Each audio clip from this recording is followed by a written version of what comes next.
Welcome to Lawless Podcast with Justin and Clayton. I'm Clayton. My buddy Justin is here. Today we have a special guest. I wrote down, oh, look, you see how professional I am?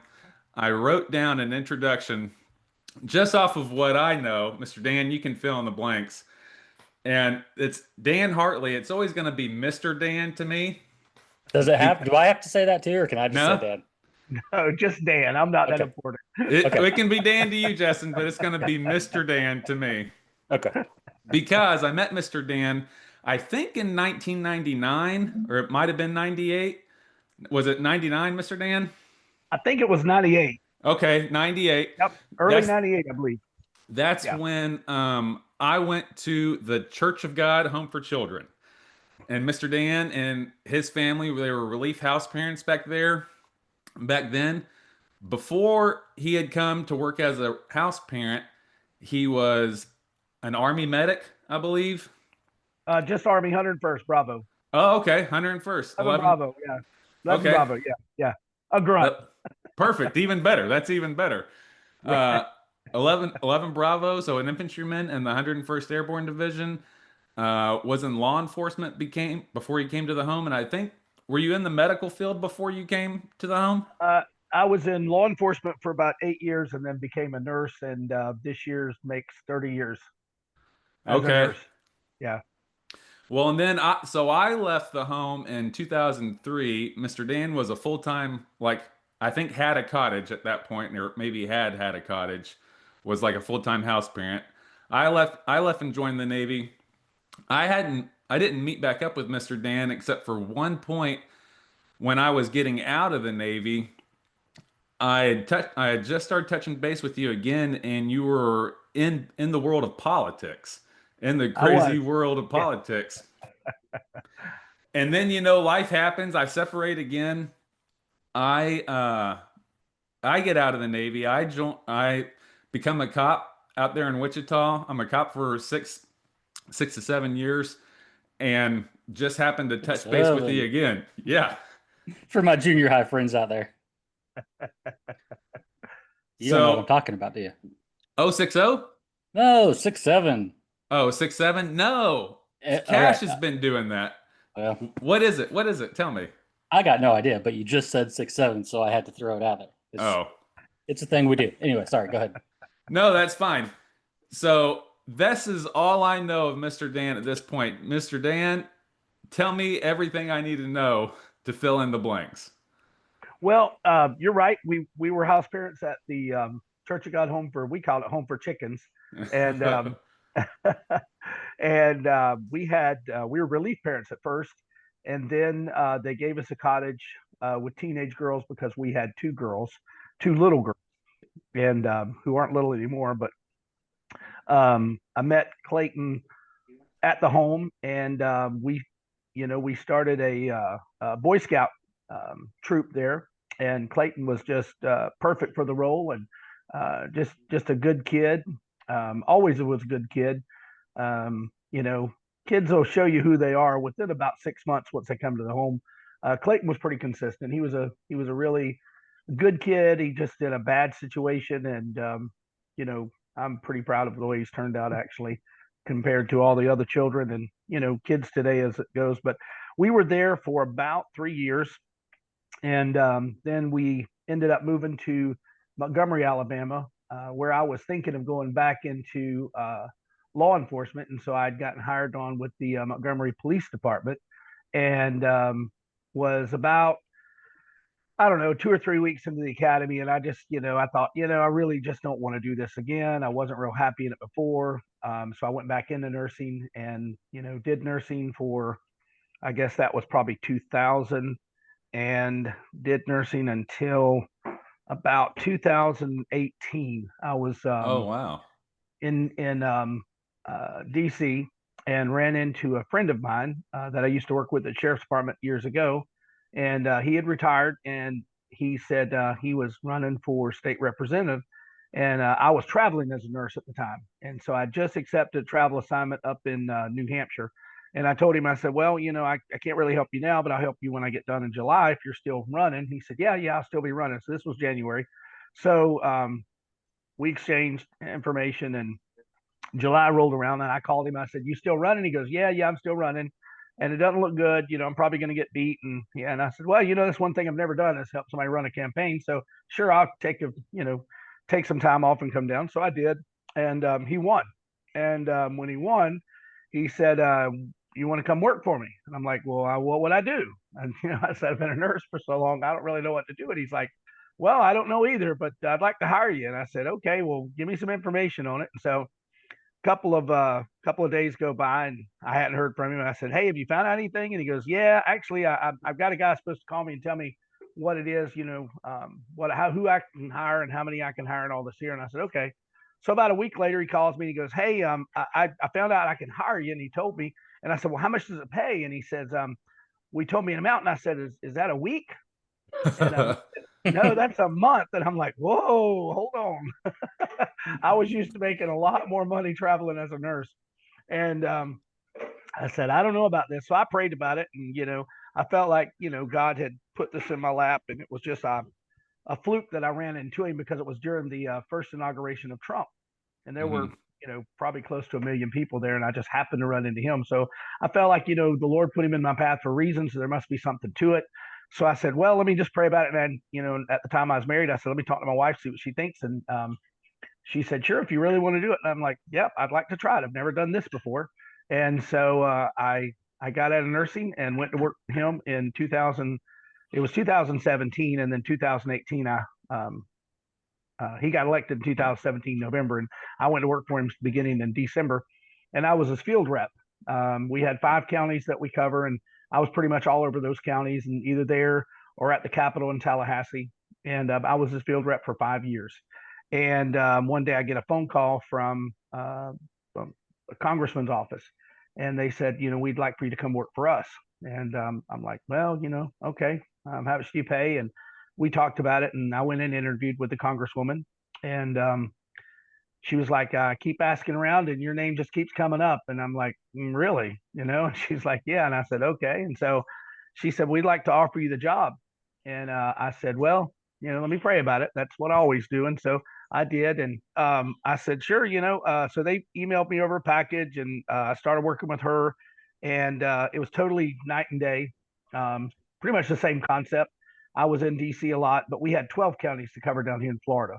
So I covered a big area of land, and I was her field representative, and got to do a lot of really cool stuff. Got to fly in a helicopter with the Speaker of the House, and got to hang out with. You were just like a liaison for her? I was her. If she couldn't make an appointment in the district, I did it for her. So I'd go speak for her. I'd give speeches. I would dedicate roads and things like that. And I do everything she did when she was. They'd rather see her, but they would take me. So I did a lot of education in schools. I'd go to different schools and just kind of talk about what I did and how I did it. A little bit of a civics thing. Couldn't be on the road and in DC back and forth. So I went back into nursing back in April. So now I work as a hospice nurse.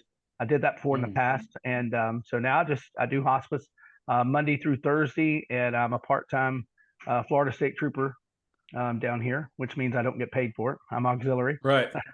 But we had to go through the academy too, just like they did, 8 months of it. So it's pretty fun. We do like football games and things like that, and we ride with troopers, and we, as we gain our hours and our experience, we'll eventually get a car, and they'll just kind of loose us out there, and we'll sort of be troopers at large.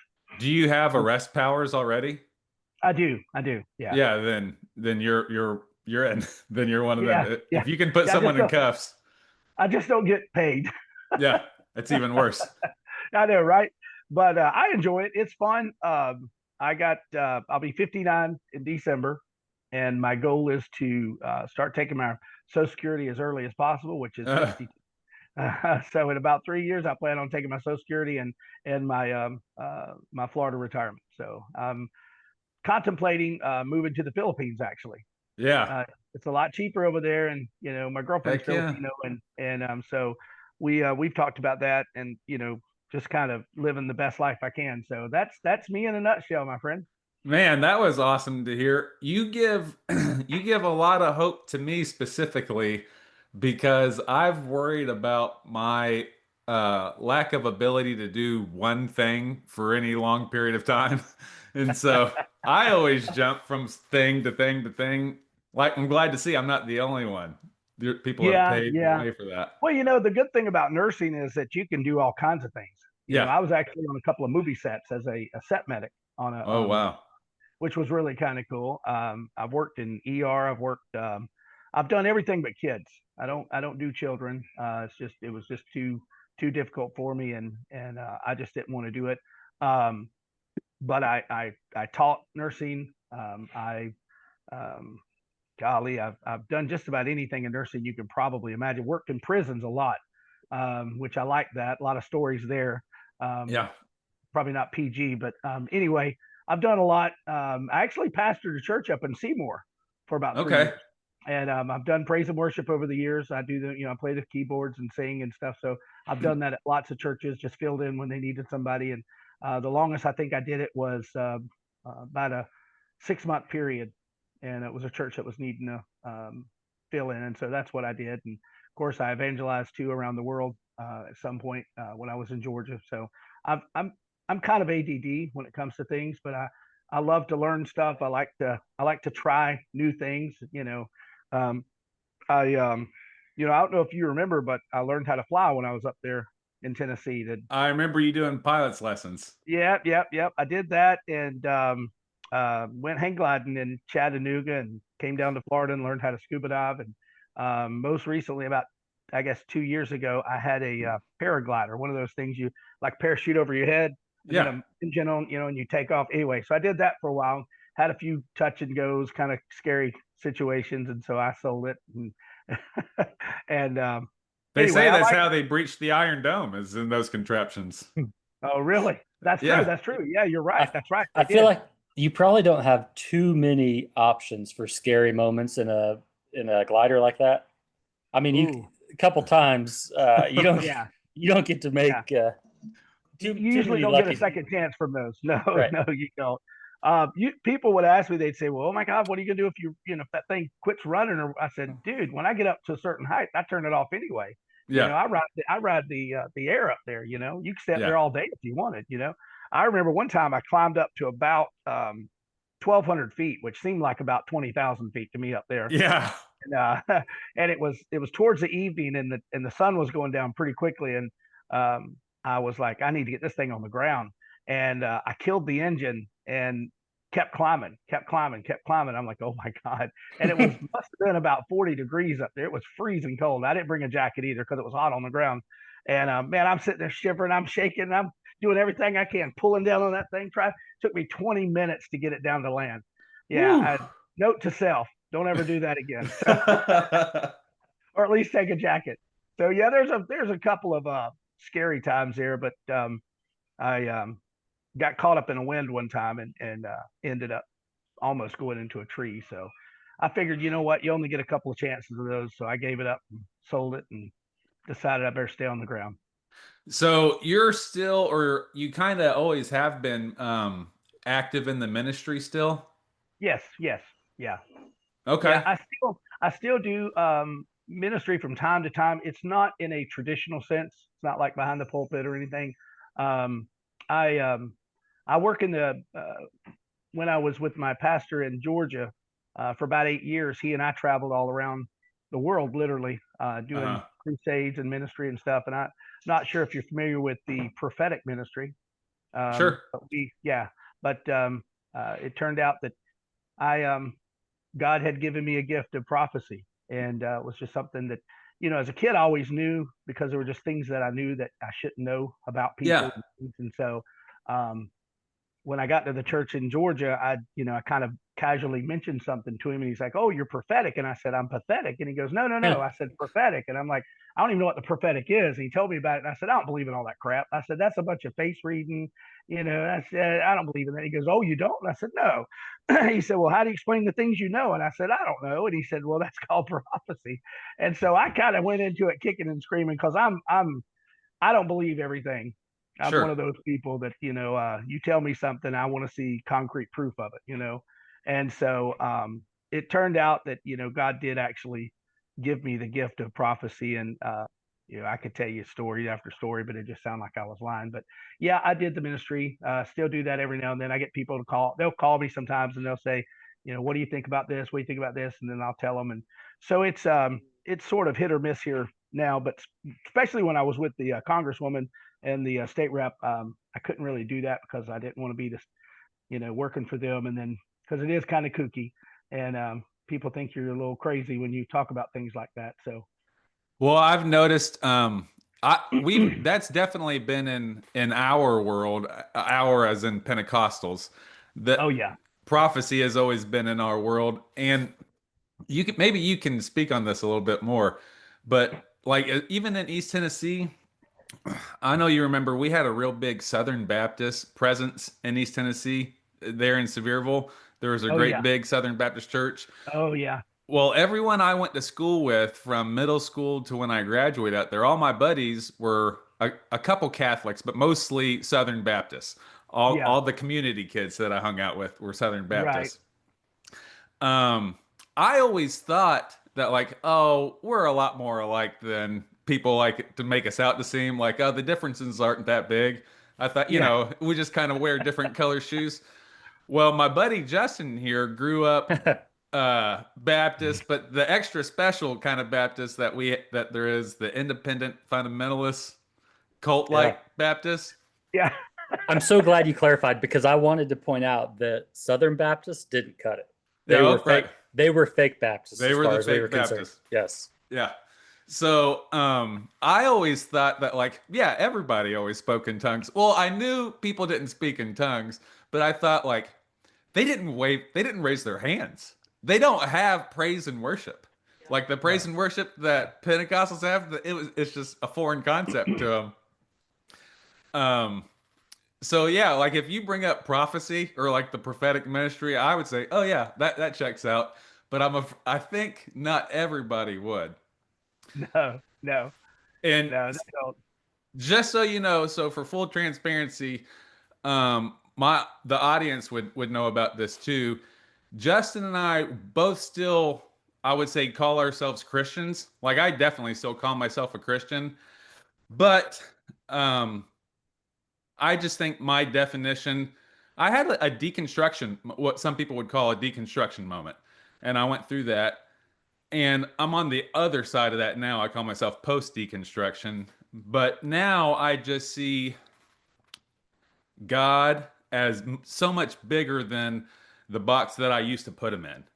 Because that old box that I used to put him in let me down so many times. Because we had a Western evangelical, and we had a special Western evangelical. We had Western evangelical Pentecostal, and not just even Pentecostal, Church of God. Like there was no Yeah. more OG than Church of God. Right. And I always thought we were the cool kids around because like I knew we sang better than everyone else. We danced. But yeah, so we're still like, just so you know, I don't want there to be any like whatever. I still call myself a Christian. I still take my kids to Christian church. I still pray to Jesus. But now I just understand God is so much bigger than the box that I put him in. And Justin and I, and it's a lot more profound than that. That's like the 30-second version. Sure. Sure. Justin and I kind of we're going through that process at that same time. And we talk about that a lot on this podcast, our journeys through that. Yeah. Well, I was raised Church of God early on, in Assembly of God.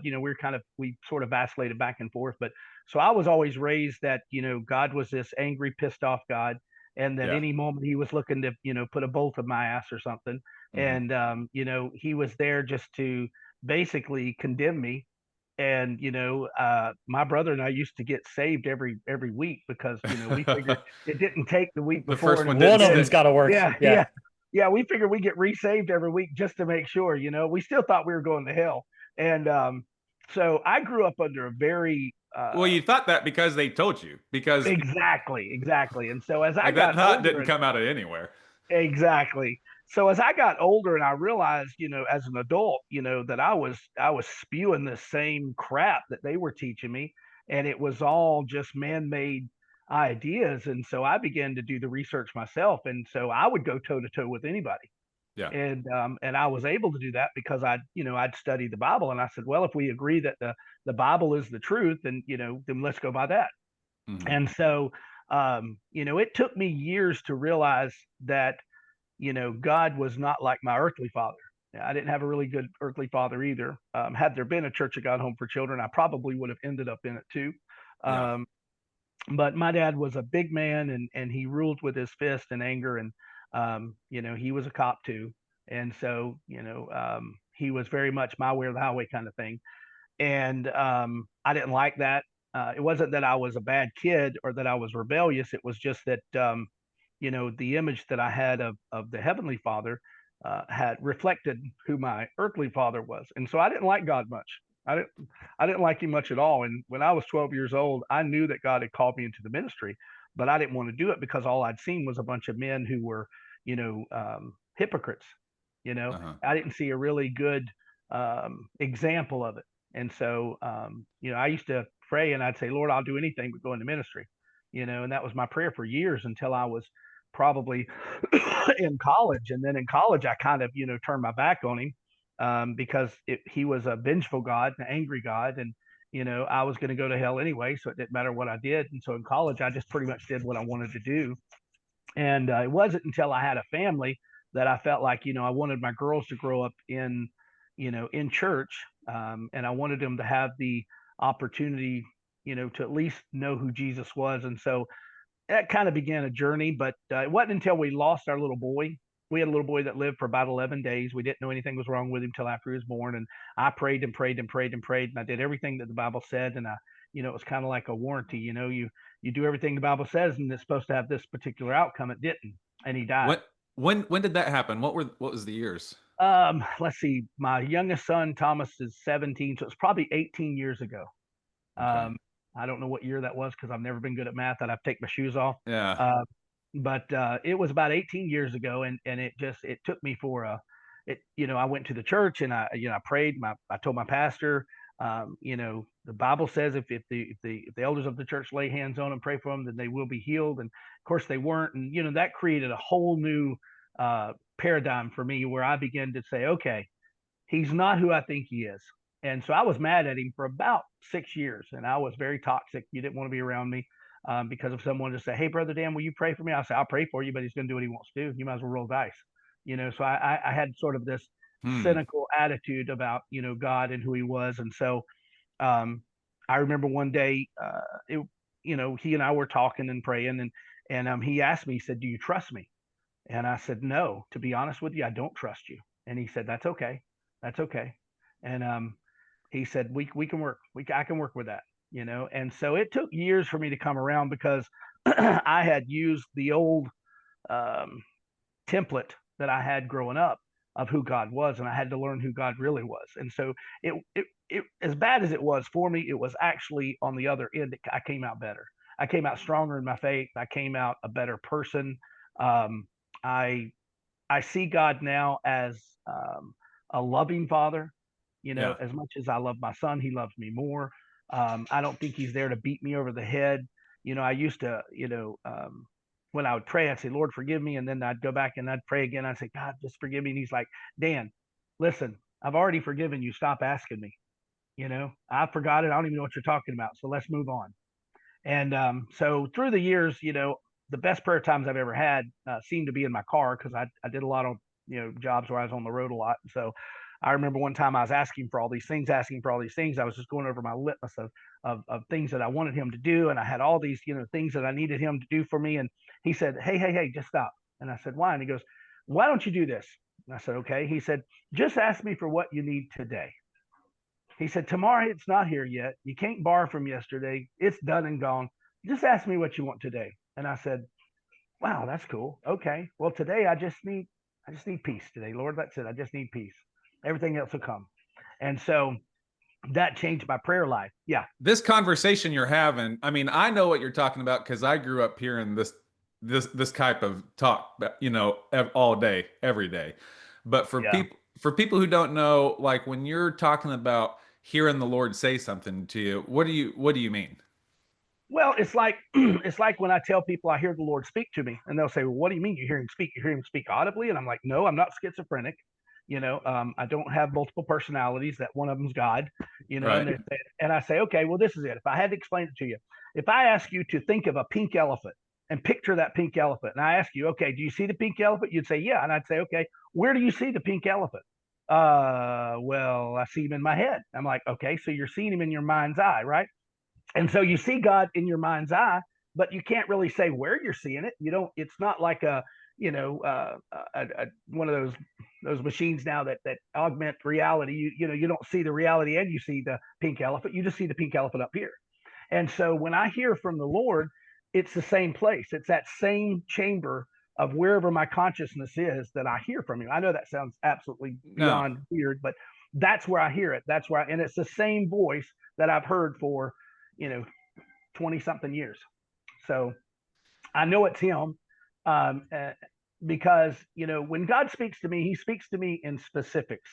When Yeah. I give a prophetic word, it's not about generalizations. It's about specific times and events and things that are going to happen. And if you got So, time, I could share one with you eventually. But well, yeah, I want to hear that. But what did you know anything about the end of the world that was supposed to happen last week or the week before? no, I didn't know about that. Was it supposed to come? Yeah, it was supposed to Oh happen. no. Tomorrow's another option. Oh, Tomorrow tomorrow's another option. There you tomorrow go. is the Oh reschedule. well, if the world ends, I know where I'm going when it's done. Okay. That's all that matters. So you said that the specifics of the prophecies that the prophecies you get are specific. Oh yeah, very specific. Do they come to you in a dream or how does it come? Just like you and I are talking right now. So It just comes to me. you'll be in prayer. Nope, I don't even have to pray. Okay. You'll I don't just even have to pray. I'll give you an example. We used to have okay. a home group down in Jessup, Georgia, or up in Jessup, Georgia, and we had about, I don't know, 40 or 50, 60, something like that. And we would all come to a little prayer group, and we had a friend who had a restaurant that when they closed it in the evening or in the afternoon, they close it. They would let us use it for our prayer group. And pretty much, to be honest, it wasn't a lot of prayer going on. It was mostly fellowshipping, just having fun, getting together and talking about different things. And there would be prayer in there at some point when somebody would say, hey, can you pray for me about this or that? And we were there one night, and it was pretty dark outside, and an older black lady came to the door, and she kind of poked her head in, and she said, are y'all having church? And we said, well, sort of, kind of, we kind of looked at each other and laughed a little bit. We said, kind of, and she said, well, I wonder if you would just take time to pray for me. And so she came in, and they're like, Dan, pray for her, because they knew the gift, and they loved watching it too. And so I was like, sure. And I said, ma'am, do you mind if I hold your hand while I pray for you? I can't explain it. I try to say it's kind of like dial up to fiber optics. When I touch someone, I get a clear signal, I guess. I don't know. It sounds crazy, but that's the way it works. I can dig And that. so, and she said, yeah, you can pray for me. Sure. And I'm holding her hands, and all of a sudden I start seeing things in that mind's eye, Yeah. and I see this single wide trailer, and I said, and I'm looking at it, and it's like showing me a U-Haul truck in front of it and everything. And there's a play set out in front. I could tell you the color of the trailer and the shutters and everything. And all of a sudden, God just started downloading this information to me. And I said, you're leaving your husband. She said, I am. And I said, you lived in Hinesville, Georgia. Anyway, I said, you're leaving your husband. You live in Hinesville. I said, he's in the military. She said, he is. And I said, it's because he's been abusive to you, but now he started being abusive to your daughter. Well, she had a young girl with her about, I don't know, 9 or 10 years old. And she said, yeah. She said, how do you know that? And I said, well, I don't know that, but God knows that. And I said, you're here because you don't know where to go. And she said, no, I don't. I don't have any family. I don't know where to go. And all of a sudden, the Lord said, he told me, he said, tell her to go to Charleston, South Carolina. So I said, have you ever been to Charleston, South Carolina? And she said, no, I've never been. I said, neither have I. And she said, well, what's in Charleston? I said, a new life for you. And she said, okay. And I said, in fact, I said, when you go to register your daughter for school, I said, there's a big counter. I saw this big counter, and it was like higher than, it wasn't higher than my head, but it was higher than, I could see over. And there was a lady behind it. And I saw this man come from a door, and he walked over and he spoke to her. And I said, you're going to register your daughter at school. And when you do, I said, there's going to be a man come out of a door to your right. And I said, he's going to offer you a job. I said, take the job. That's the job God has for you. And she said, okay. And I said, and God's got you a townhome, a 2-story townhome. It's on a cobblestone road. I can see it right now. There's green shutters. There's a sign in front that says for rent. That's your house. God's got it for you. And with that information, I said, that's all I have. And so one of the ladies that ran the group came over and talked to her, and I guess they exchanged emails or something, and she left. And I never thought another thing about it until about, I guess, 2 weeks later, maybe. I get a call from the lady who organizes our prayer group, and she said, hey, are you sitting down? And I said, well, I'm driving to work. I was headed to the hospital at the time. And she said, you really need to be sitting down for this. And I said, okay, what is it? And she goes, I just got an email from this lady that you prayed for. And she said, you remember the lady you prayed for at the prayer meeting? And I said, sorta. And she said, you remember the black lady? I said, oh yeah, I remember her. And she said, let me read you this email. And basically it said, the lady said, I just wanted to thank you guys for praying for me. She said, I didn't know where to go. I didn't even know where to leave. She said, I didn't know to go north, south, east, or west from Hinesville, but I had to get away from him because it was getting worse.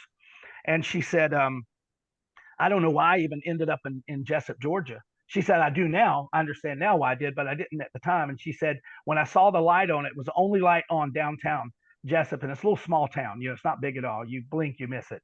And she said, but I saw the light on. I saw y'all in there, and I came inside. And she said, and when that man prayed for me, she said, he didn't know me. I'd never met him before. He didn't know anything. And she said, I had just enough money for me and my daughter to go where we needed to go. And she said, and that was it. That was all the money I had. And she said, so based on what he said, I believed what he said about, going to Charleston. She said, and so I drove to Charleston all night long. She said, I got to Charleston. I checked into a Days Inn. She said, it was the cheapest hotel I could find. And she said, my daughter and I went to bed. We were exhausted. We got up the next morning, and I told her, get up, you're going to school. And she said, Mama, we don't even have a house to live in. What are you worried about school? And she said, well, I don't care. Wherever we are, you're going to school. And so she got the yellow pages out, which some of your listeners may not know what that is, but she got the yellow pages out. She started looking through there, and she found a school. And she said, I found the one that was closest to the hotel because I didn't know how long we'd be there. And she said, so I went down to that school, and she said, I walked in the office, and she said, the first thing I saw was that big counter you talked about. And she said, I couldn't see over it. And she said, oh my goodness. And she said, there was a lady behind the counter, and she said, can I help you? And she said, I'm here to register my daughter for school. And she said, okay, no problem. Just fill this out. She said, I don't have any records. We had to leave in a hurry. And she kind of told her a little bit about it. And the lady said, don't worry about it. It's okay. We'll get all the records from your school for you. She goes, okay. She said, about that time, a door opened to her right, and a man came to the counter, and he said, hey, I'm so-and-so. I'm the principal here. How are you? Nice to meet you. And she said, nice to meet you as well. And he said, is this your daughter? And she said, yeah. And he said, well, welcome, young lady. Welcome to our school. We have a great school here and all this here. And he looked at the mom, and he said, you're not looking for a job, are you? And she said, I remembered what that man told me. And she said, as a matter of fact, I am. She said, they hired me on the spot. And she Wow. said, so I told my daughter, I said, I'm going to find our townhome. So she said, I got in my car and I drove down looking for the cobblestone street. She said, I don't know if that young man knows or not. She said, but Charleston is full of cobblestone streets. She said, I must have rode for over 2 hours looking for that house. She said, but I finally found the townhome that he said he saw. And he said, she said, I saw the green shutters. I saw the for rent sign in the window. She said, I walked up to the door. I knocked on the door, and she said, a man opened the door, and he barely opened it up. And he said, you're here to rent my townhome. She said, I am. He said, God woke me up last night, told me you're coming. Oh, wow. There, and he handed her the keys. He said, I'm doing some cleaning right now, but you can come back this afternoon and move in. We'll handle the paperwork later. True story. Yeah. So, I mean, I've got lots of stories just like that are just specific, and so I always tell people, when God speaks, he's not the author of confusion. Mhm. He gives you detailed information, because if he wants you to be somewhere, you're going to be somewhere. So that's pretty much what I did for about 8 years when I was in Georgia, and I went all around the world. We did it in Africa, we did it in Israel, we did it in Germany, we did it all over the place, anywhere we could go. And I never charged, never, ever, where I went. I never asked for an offering. I never asked for anything. And the reason I did that is because I didn't want to cheapen it. That's me personally. I'm not saying other people shouldn't. I used to get a lot of people who were in the ministry and they didn't like me because they'd say, you make us look bad because you don't take any money. And I said, well, I don't take money because it was given to me freely, and freely I give it to them. And I said, God's taken care of me so far. He'll continue to take care of me. So, yeah. When you have those kind of experiences, have you ever had one that, like, is it always really clear what it is? Or have you had circumstances where you're kind of halfway through and you're like, nah, I'm just making that up? Like, how do you determine? Well, that's a really good question. And I've had that asked to me a lot of times. I always say it's easier with someone I've never met before, because then everything I get is brand new. And sometimes I'll walk them through, like I'll say, well, who is this person with the beard or with the glasses, or the older person that I see you walking with? They say, oh, that's my grandpa, or that was my dad, or that was, and usually I've learned the way God does this is he'll establish me in the beginning by telling them something that's not like super spiritual, but just something that kind of gets their attention. And then after that, he delivers the word that he wants them to know. But there have been times, I'll tell you another one. We were in Israel, and we were in Haifa, and we were ministering to a church of Ukrainians that didn't speak any English at all. And our interpreter, Vova Spistinov, he was Ukrainian as well, but he was our interpreter. And we were at this small gathering. There must have been about, I don't know, 20, maybe 25 people there. And he comes to me, and he has a real thick accent, and he says, Brother Dan, this woman wants you to pray for her. And she was a really big lady. I mean, she was just big. She wasn't fat. She was just big, like German or Swedish or something. She's just a huge woman. And I said, okay, what does she want me to pray? And he said, she wants you to pray for her husband. And my first thought was like, oh my God, I wouldn't do that to any man. And then immediately I heard the Holy Spirit speak to me, and he said, how dare you? That was his exact words. He said, how dare you? And I was like, oh man, I was like a kid that just got caught. I was like, oh God, I'm so sorry. And in my mind, I'm having this conversation with him. I'm like, I'm so sorry. I'm so sorry. He said, I'm going to show you something. He said, I'm going to teach you something today. He said, don't you ever judge a person by the way they look as to whether I can do something for them or not. He said, I'm going to show you something today.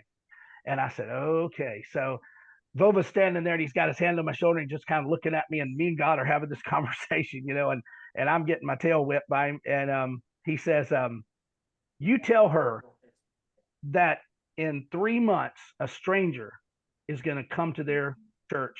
No one's ever seen him. No one's ever met him before. He's going to fall madly in love with this woman. And 1 year from today's date, they'll be married. And I said, oh boy, you talk about worried if I really heard that or not. I was like, oh man. And so I wrestled with it. And he told me, he said, you tell her like that, and I'm like, okay. And I was like, So I tell Vova, and Vova just looks at me. He's got his hand on my shoulder. He's like, brother, are you sure? And I was like, yeah, I'm sure. I said, that's what the Lord said. And he said, I just want to be sure, because that's a lot, And I said, I know. And he said, okay. And so he turns and he talks to her, and he tells her, and all of a sudden she starts jumping up and down. And I'm not a little guy. I've lost a lot of weight since then, but I was a bigger guy then. And she reaches and bear hugs me and picks me up off my feet. My feet are like dangling. And she's like, she's crying and laughing, and all of her friends around her are crying and laughing and everything. And my pastor had been, I guess, in the bathroom or something. So he comes out and he's like, what I miss? And I said, I'll have to tell you later. And so later I told him, and he said, oh boy, you better be right. And I said, I said, God is always right. I said, I could be wrong, but God's right. Well, anyway, fast forward to a year. I get a call from my pastor, and he's laughing on the phone, and he's like, hey, what are you doing? I said, I'm just whatever I was doing. He's like, remember the lady you prayed for over in Haifa about a husband? I said, oh yeah, the big one. And he goes, yeah. He said, I just got an email from Vova. And he said, basically the email said, Brother Keith, I just, wanted to let you know that, Brother Dan was spot on. He said, strangest thing happened. Y'all left and y'all went back to States. He said, 3 months later, this guy wanders into our church. He said, nobody knew him. And he said, he made a beeline for this woman. And he said, he was just absolutely enthralled with this woman. And he said, they just fell in love. And he said, he just worshiped the ground she walked on. And wow. He said, I just married them. And he said, I did the math. And he said, I backed it up to when Brother Dan said it was 1 year from the day that he told her she'd be married. Wow. So when I say specific things like that, God's very specific. So I there's other things. You asked me something earlier, Justin, about I think, or maybe it was you, Clayton, I don't know, but like there's sometimes I get something, I'm like, I don't understand what it means, but I give it to the person and they're like, well, I don't understand what it means either. And then later they're like, oh my God, that's what it means, And so there were times like that, but I don't want to monopolize your time. You can respond to that, but Well, so I'm curious, and I wonder, what would you say to somebody that maybe has a similar experience, not from a religious perspective, maybe from Yeah. like a psychic or a medium. Yeah. Yeah, absolutely. Do you think that is that person tapping into the same power that you are? Honestly, to be completely honest with you, I don't want to say what someone's tapping into because I don't know. Are there people out there that it's like saying, oh, well, they're obviously not a Christian, they're going to bust hell wide open. I heard that all my life and I got so sick of that. Nobody knows who's saved, nobody knows who isn't saved. And the word says that God only knows the heart of man, and yet he says the heart is deceitful among all things. So I'm not going to say that someone who is a medium isn't jacking into the same source. They may be, I don't know. I can't speak for them. I don't put them down just because they say they're a psychic or a medium. I think a lot of these people are probably, they would do that in the church. I mean, under the confines of the church, so to speak, had they not been turned away by certain religious beliefs or religions or faiths, I should say, that said, oh, that's of the devil. That's devil. That, the devil's talking to you, and so I think they probably got turned off by religion and they said, you know what, I've got this gift. I love doing it. I'm going to go do it regardless. And so they call themselves a psychic or a medium or whatever they call themselves. That's between them and God.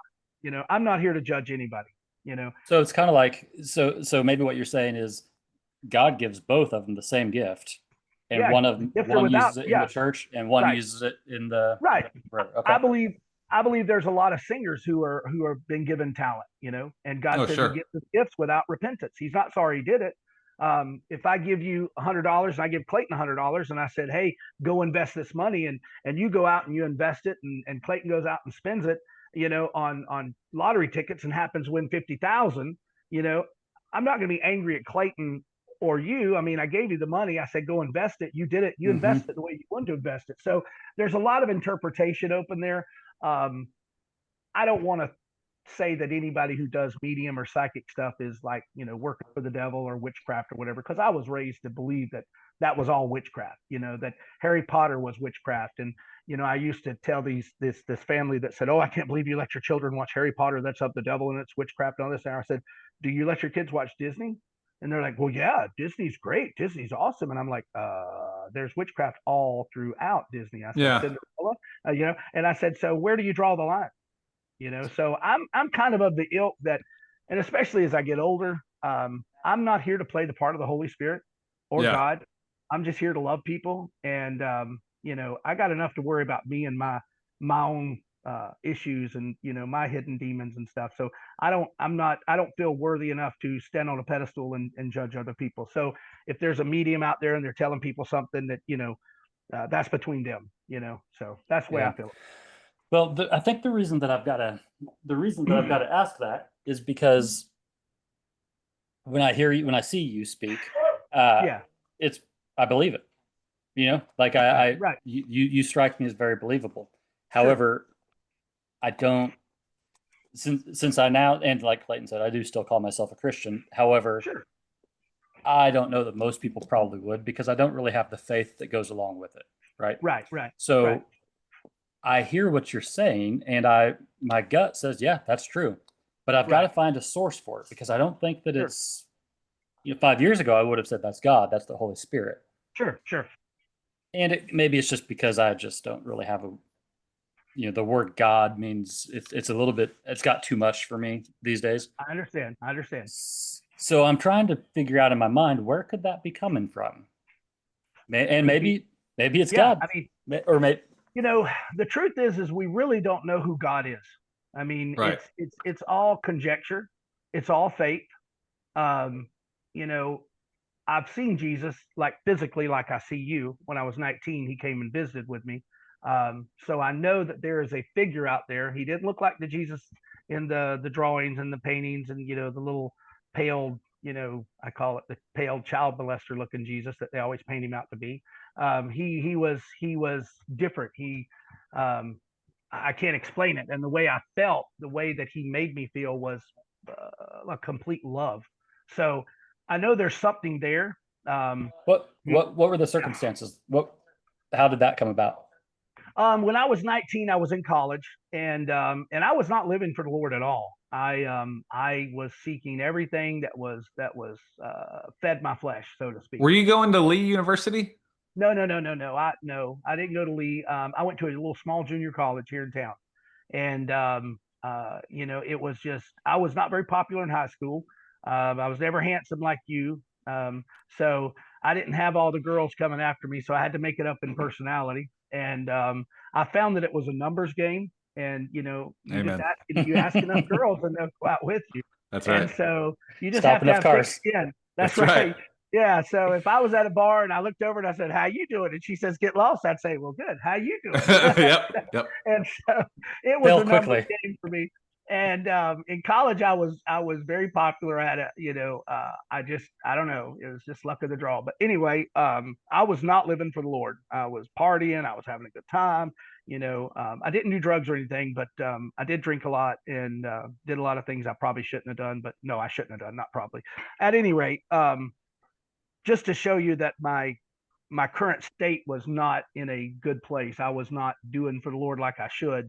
And ironically enough, during that time, I was playing the keyboards for Southern Gospel Quartet, and I was playing the piano. And so I was going around, portraying this Christian kind of person, even though I knew the Lord and I do believe I was a Christian. I just don't think I was a good Christian. I was kind of living this false life. And so I had an early morning class. I want to say it was English 1101. And I was tired, and my next class wasn't until after lunch. So I came home.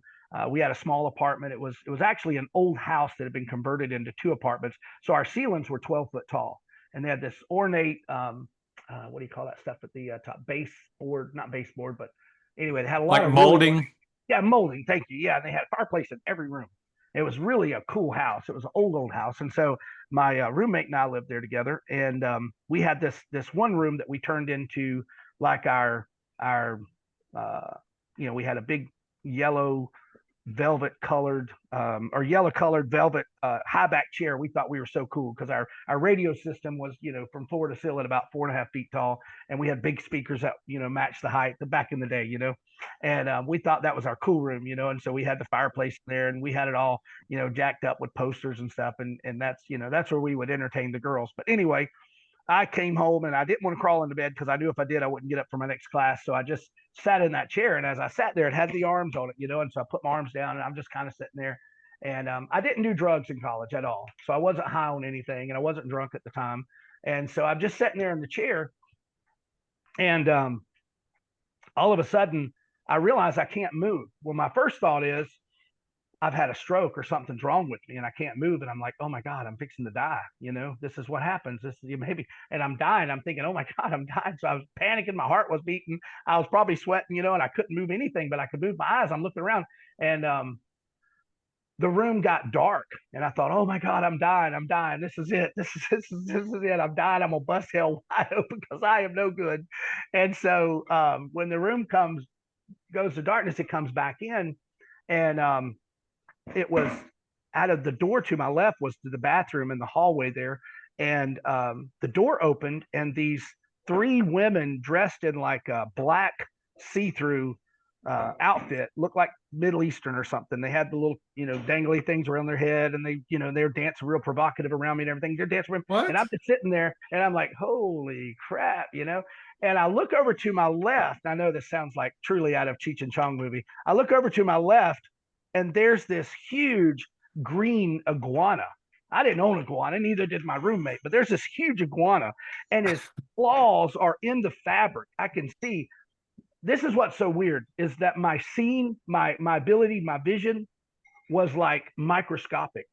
It was bizarre. Like I could look and see you, but I could look beyond you and see the hair follicles in your eyelashes. It was like really weird. And I'm looking, and all I could see was the claws of this iguana in the fabric here. And I'm like, what the heck? And his tail was hanging down.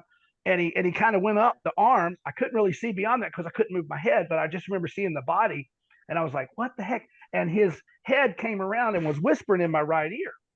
And he was like, if you'll bow down and worship me, I'll give you this. And the girls were dancing around me. And then they went back into the room. And the door closed and everything. And then all of a sudden the room went black again. And when it came to again, I was underground, like in a cave. And there was this stack of money over there that was probably, I don't know, 5 or 6 feet tall on a pallet of money, just money. And there were gold. It looked like Aladdin's, like, where the lamp was. And he said, if you'll bow down and worship me, I'll give you this. And then it went away. And then the next scene I saw was this guy in a blue suit. And he looked to be about, mid-30s, maybe mid-30s, late 30s, whatever. He was in a suit. He was tall, and he's probably 5'10", 6 feet, but his back was to me, and I was on a stage. I was backstage watching this guy speak to an auditorium, and I couldn't hear anything, but I could see him. He was real animated, and I heard the voice say to me again, if you'll bow down and worship me, I'll give you this. Well, I kind of figured, this was something nefarious. And so I just, in my mind, I couldn't speak. I could do anything. I just said, I rebuke you in the name of Jesus. Even in my horrible, slitten, satanic state that I was in, I knew those words were powerful. And so as soon as I said that, everything went back to normal, but I was still paralyzed and I couldn't move. And so all of a sudden, the wall in front of me, which was about, I don't know, maybe less than 10 feet away,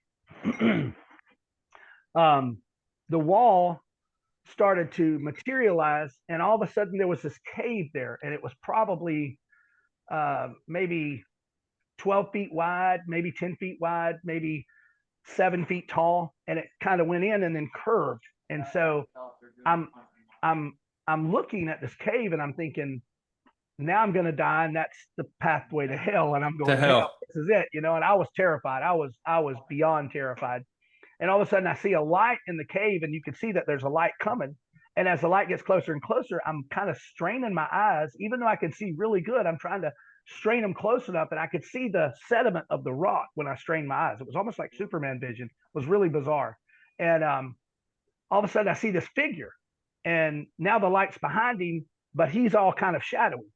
Mm-hmm. And he gets right up to me. He gets probably 3 feet away from me, and I'm standing there, and he's wearing this white, looked like a terry cloth, kind of a thick, really thick terry cloth robe, but it was all one piece.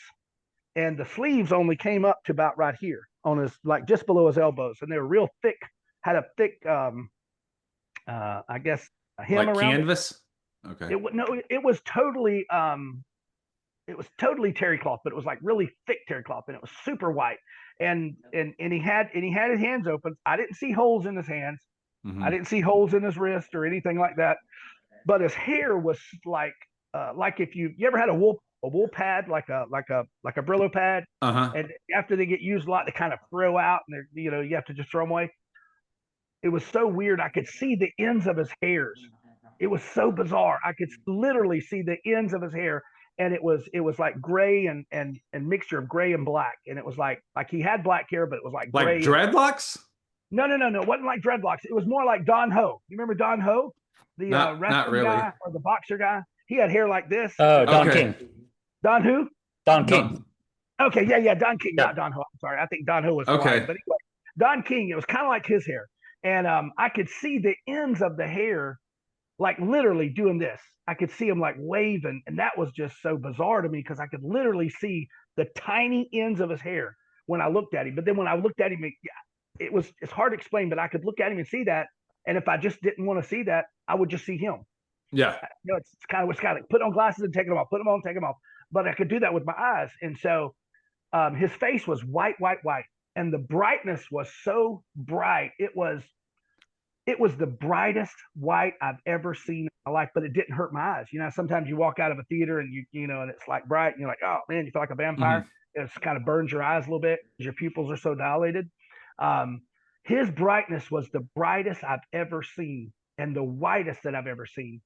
And he just walked towards me, and he just had his hands down by his side like this, well, like this. And I just stood. I mean, I sat there because I couldn't move. And he said, and I knew instinctively who he was. And my immediate thought was, and I'm extremely claustrophobic, but my immediate thought was, I wish there was a boulder the size of a truck and I could crawl under the boulder, because I didn't want him to look at me because I felt so dirty and so nasty and so filthy inside. Hmm. I didn't want him to have to look at me. Not that I was worried about him punishing me. I wasn't worried about punishment at all at that point. I just was worried about him being so perfect and beautiful and clean and looking at my nasty self. And so I just began to weep, just weep, weep, weep. And he just said to me and it wasn't like a thunderous voice. It wasn't like a trumpeting voice or anything. It was just like normal. And he said, if you'll bow down and worship me, I'll give you this. And he showed me all the scenes except for the women. Yeah. And I was like, okay, Lord, what does that mean? And he was like, he didn't say anything. And I just sat there and I wept and I wept and I wept and I wept. And he just radiated this love that was like, I don't know, it's hard to explain. It's like I was convicted. I wasn't condemned, I was convicted, but I was also felt the love of that conviction. It's kind of weird. It's sort of a paradox. But he turned around just like he came in, and he walked back into this tunnel looking thing, and the room kind of came back together, and I sat there and I was just weeping. And as soon as I could move my muscles, I just collapsed in front of me and wept. I wept on the floor. There was literally a wet part on the carpet that I had just wept, because I knew that I was not doing what I was supposed to do. And Yeah. that was sort of a watershed moment in my life at that age. And I never told anybody this. Never, never, never told anybody this, because I knew they'd lock me up or they'd give me medication. And so I couldn't tell anybody. And so I lived with that for years and years and years and years and years. Anyway, I'll stop there. So I'm curious, have you had experiences like that your entire life? Yeah, since I was a kid. What was the first one you remember?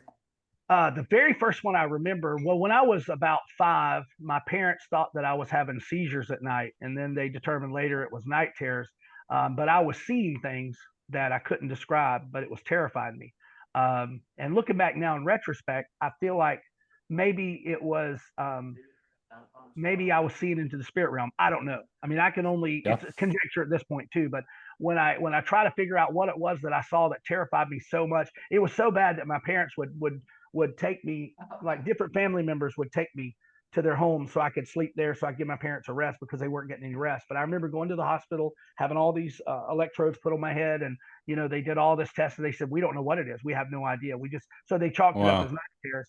And eventually it went away, but I still saw things. Like I would wake up and see things in my room, like figures. I would hear noises in my room at night. They'd knock something over on my chest of drawers, and I'd turn around and there'd be nobody there. One night I woke up and there was a guy standing in my room like this, and he had his arms folded, and he was really huge. He's jacked, and he had bald head, and he was just as dark as night, and he's just standing there looking at me, and I was terrified.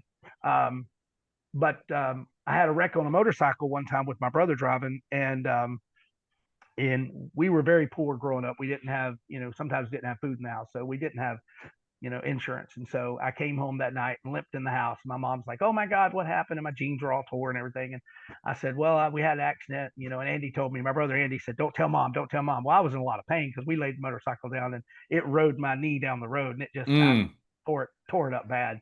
And I was in a lot of pain. And so mama, only thing she knew what to do was put Murachrome on it.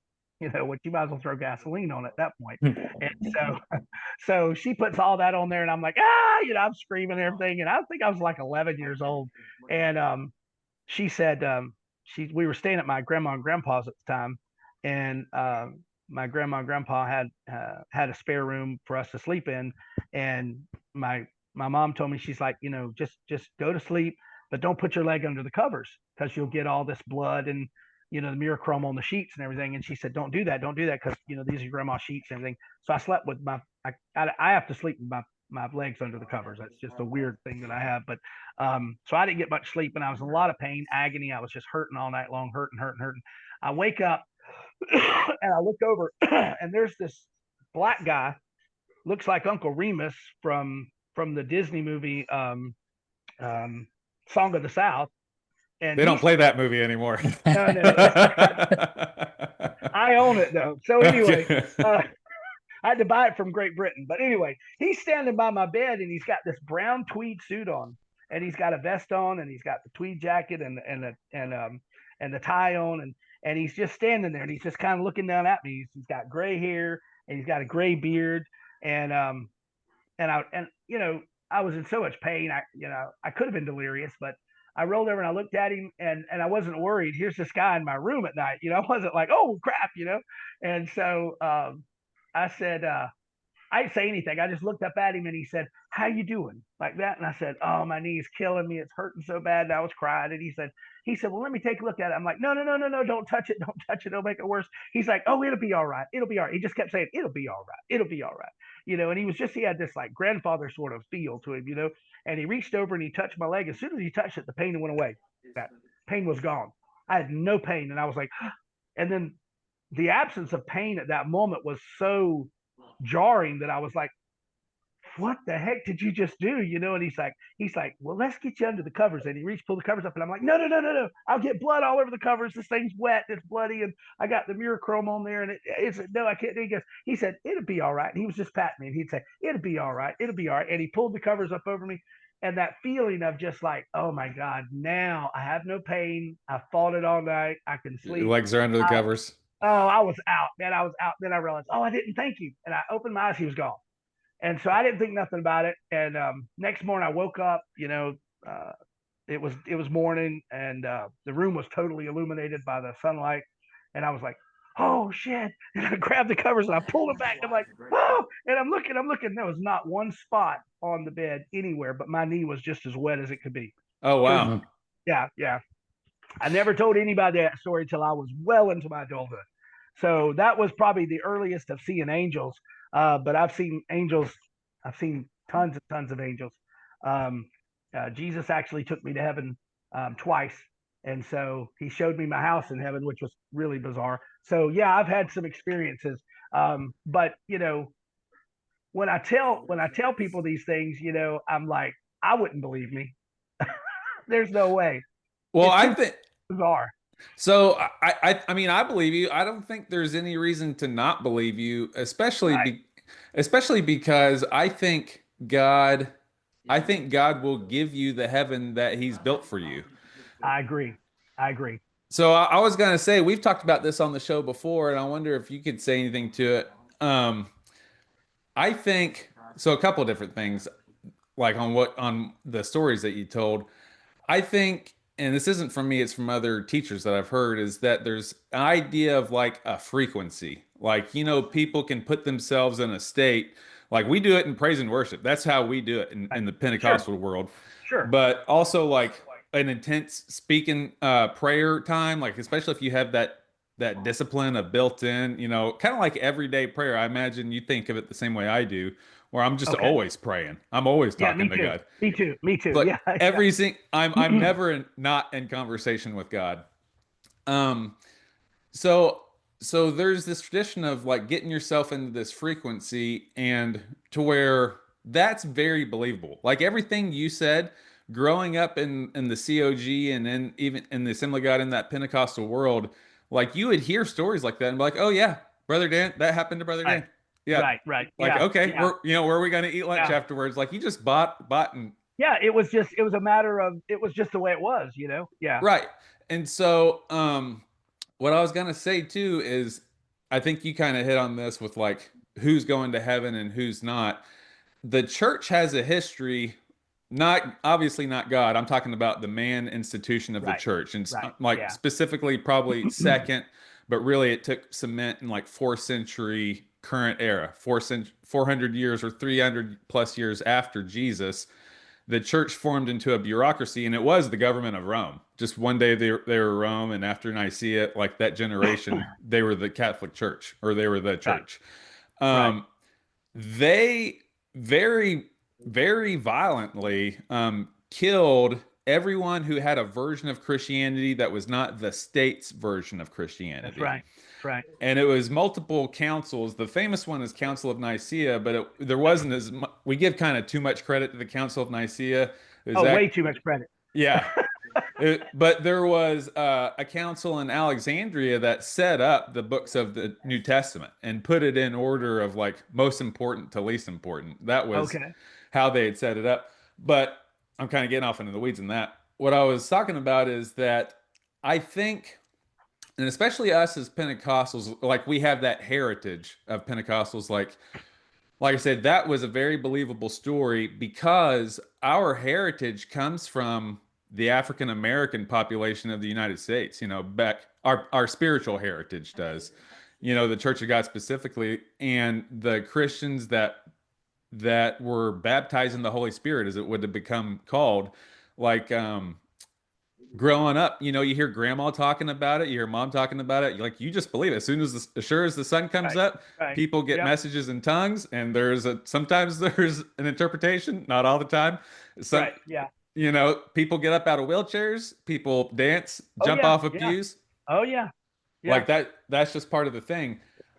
What I have a theory is that we actually tune into a frequency, so like prophecy, the spiritual world, seeing things kind of past the Yeah. veil. I think we tune into that frequency. We do it through the vehicle of the Holy Spirit and through God, Right. Right. or you know, through our lens, what we call whatever our thing is, we call it that. There are other traditions that see into that world also. And you Right. Well, know, the Native Americans. the Native Americans walk in Yeah. Tonka, God is in Right. everything. Right. Like Yep. it's the great Spirit walk. spirit. Yeah, the great spirit and the inexplicable spirit. Like it's beyond Right. words to comprehend. Right. I wonder, yeah, I guess just what I was talking about was like the history of the church violently persecuting those who have any spiritual descent from them, and also like I think, yeah, just even kind of like this experience now of like you saying this and these stories of prophecy and stuff, and I buy it because I've grew up in that world. But someone in the church right across the street at the Baptist church would look at this as like a science fiction story. Of course. Of course. Yeah. I would be the same way. I I have a friend. His name was Terry, and he was in the church up in Jessup, and he thought it was just cool as beans that I could do what I do.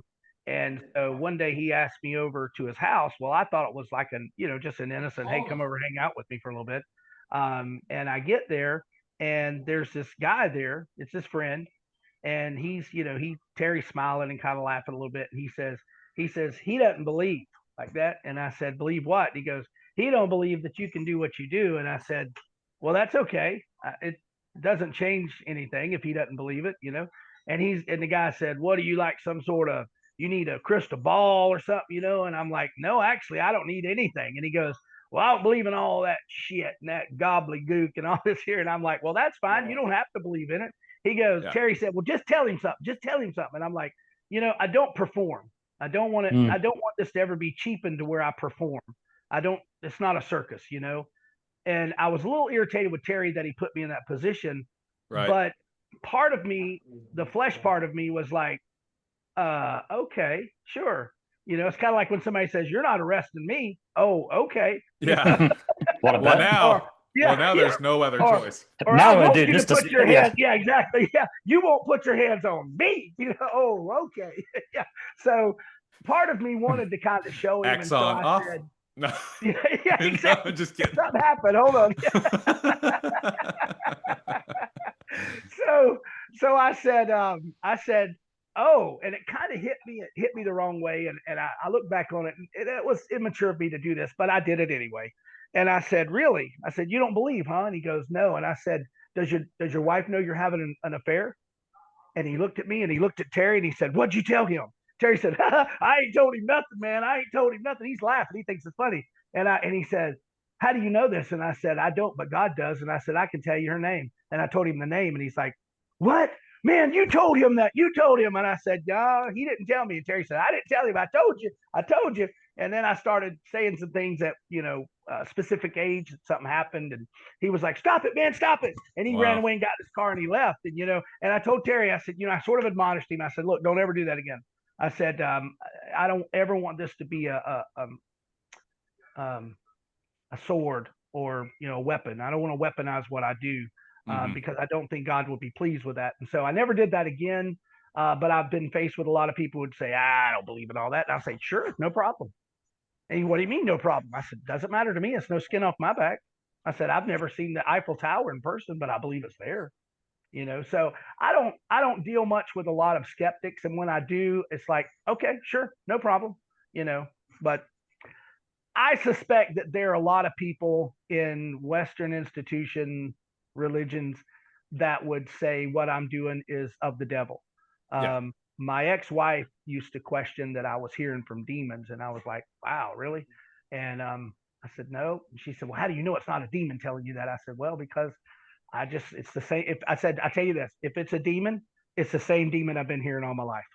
Yeah. So if that's the case, then, I've done a lot of good with this thing. So this demon's probably getting in trouble with Satan. But also a demon that happens to love Jesus. Yeah, I said, if he's here to kill, steal, and destroy, then that fella right there, that demon's in trouble. Because he ain't doing a good job. He's got a he's wandered off card. the reservation. That's right. So I said, if he's helping me, then he's in trouble. But I don't deal much with a lot of naysayers. Even when I was doing it, it's bizarre, not bizarre. It's expected. The metaphysical will draw people out of the woodwork. Yeah. I feel like their spirit, like we would say their spirit bears witness. I'd say like there's a part of everyone, depends on maybe how much it's been fed and, sure, nurtured through their life. But there's a part of everyone that recognizes the supernatural. Oh, yeah. And I think deep down inside, even in the most staunch of us who are resistant to anything that we can't touch, feel, or taste or smell, I think there's a part of us that says, well, maybe there is a Sasquatch. Maybe there are UFOs. Maybe, maybe the towers didn't come down by two planes. I mean, there's things that we, that deep down inside, we probably don't talk about at parties. But, I did learn one thing. I mean, I learned a lot, but I learned something very helpful to me about the demonic presence that's around us all the time. They hear everything we say if they're here. They're not shielded from that. And I knew that, but I never really thought about it. And so years ago when I was working at the prison, Florida State Prison over in Stark, I was on my way to work, and tells you how long ago it was. I had a flip phone. And I was talking to my best friend, Chris, and we were talking about different stuff. And we're always hashing things over about the Bible and, and theology and stuff, and so we're talking. And he's a lawyer by trade, so that's just right up his alley. And he's a heavy believer, by the way. But I said, hey, I got to go. I just pulled into prison. I'll call you tomorrow because I get off the next morning. And so I threw the phone in the glove compartment because you couldn't take them into prison. Can't bring it in. Right. And so I get in the prison, and I get my assignment, and they say, hey, Hartley, you're going to be in building such and such. So I head back there, and a guard escorts me back to the prison, and I walk in, and there's this older nurse sitting there, and she goes, are you Hartley? And I said, yes, ma'am. She said, let's count the drugs, and then I'm getting out of here. I said, okay. So we count the meds, make sure everything's there. And then she said, beyond that door there's 5 inmates back there, and they're all psych inmates. They're all, criminally insane or whatever. And I said, okay, what's my responsibility? She said, give them their meds in the morning, and then every hour just make a make a pass back, make sure they're not hanging or they've cut themselves or something. I said, okay. So I'm sitting there. She leaves. I got the keys, and it's just this tiny office. I mean, little itty bitty office. And I'm sitting there, and I'm just kind of bored out of my mind because you can't watch TV, you can't listen to radio, you can't do anything, And so I'm just kind of sitting there, and I'm thinking, well, screw it, I'll get up and go do my check, So I open the door and walk back there. When I go back there, it's a hallway that's about 20 feet long, and on one side is just it's brick like masonry on the right side, and on the left side it's cells, but the cells aren't they're not metal bars, they're glass, they're like plexiglass. Yeah. And I'd never seen that before. That was kind of like something from the Silence of the Lambs, And so I walked by, and there's this young kid over here, and he was buck naked. I mean, no clothes on at all. So there's no telling why he was naked, just probably acting silly. So I go by, and he's like, hey man. He's talking to me. He's acting like he's all, crazy and everything. And I said, go to bed. And I'm walking down. There's another old guy here, and he's asleep. Another old guy. It was like 11 o'clock at night when I started, because I worked 11 to 7. And so I get down the last one, and it's another guy. There's a bunch of old people, and they were in there. And so I turned around, I came back. Well, now he's on my right-hand side, and I'm walking by, and he's like, hey, man. He's on the glass. He's like, hey, man, come on. Boop, boop, boop. Come on, talk to me, man. And I was like, what? What do you want to talk about? And he's like, I don't know, man. I'm just bored back here. I mean, I ain't got nobody to talk to, and that old bastard won't say anything to me. And I'm just lonely, man. Just talk to me. Just talk to me. What's your name, man? I said, my name is Mr. Hartley. He's like, what's your first name? I said, I can't do that. And he's like, oh, okay. Where you from? I said, I can't tell you that either. And I said, just go to sleep. You've had your meds, right? And he's like, yeah, but I'm not tired, man. I'm just not tired. Just talk to me. And I had this cheap watch on from Walmart. It's like a $6 watch. And he said, hey, man, hey, what? That's an expensive watch, man. I said, no, it's not. It's a cheap $6 watch from Walmart. He goes, oh, let me see it. And I said, it's cheap. And like that. And he said, just, man, why can't you just talk to me? And I said, because I don't want to talk to you. I said, just go to sleep. And so I turned to walk, and I was going to grab the door handle. And he said, this freaked me out. I mean, this really messed with my mind. He said, and his whole mood changed. His voice changed. I mean, it wasn't like a deep guttural voice, but it was like that. It wasn't that playful little kid. It was like something different. And he said, I was there today. Or he said, we were there today. And I said, what? And he said, we were there today. And I said, where were you? Like that. And he said, and he just smiled. He said, and then he starts telling me verbatim the conversation I had with Chris on the cell phone. And I'm like, man, he must have seen it in my face, because he just smiled even bigger then, like, I got you, And I was like, and he's telling me literally word for word what he said, what we said on the phone. And I'm like, and he looks at me and he said, you didn't think we could do that, did you? And I was speechless. Man, I'm telling you, I was 100% pucker power. I was sweating like, I mean, I was like, holy crap. I grabbed the door and I run out and I slammed the door. I didn't go back the whole night. Scared me to death. The whole night I'm just sitting there, oh, dear Lord Jesus, please.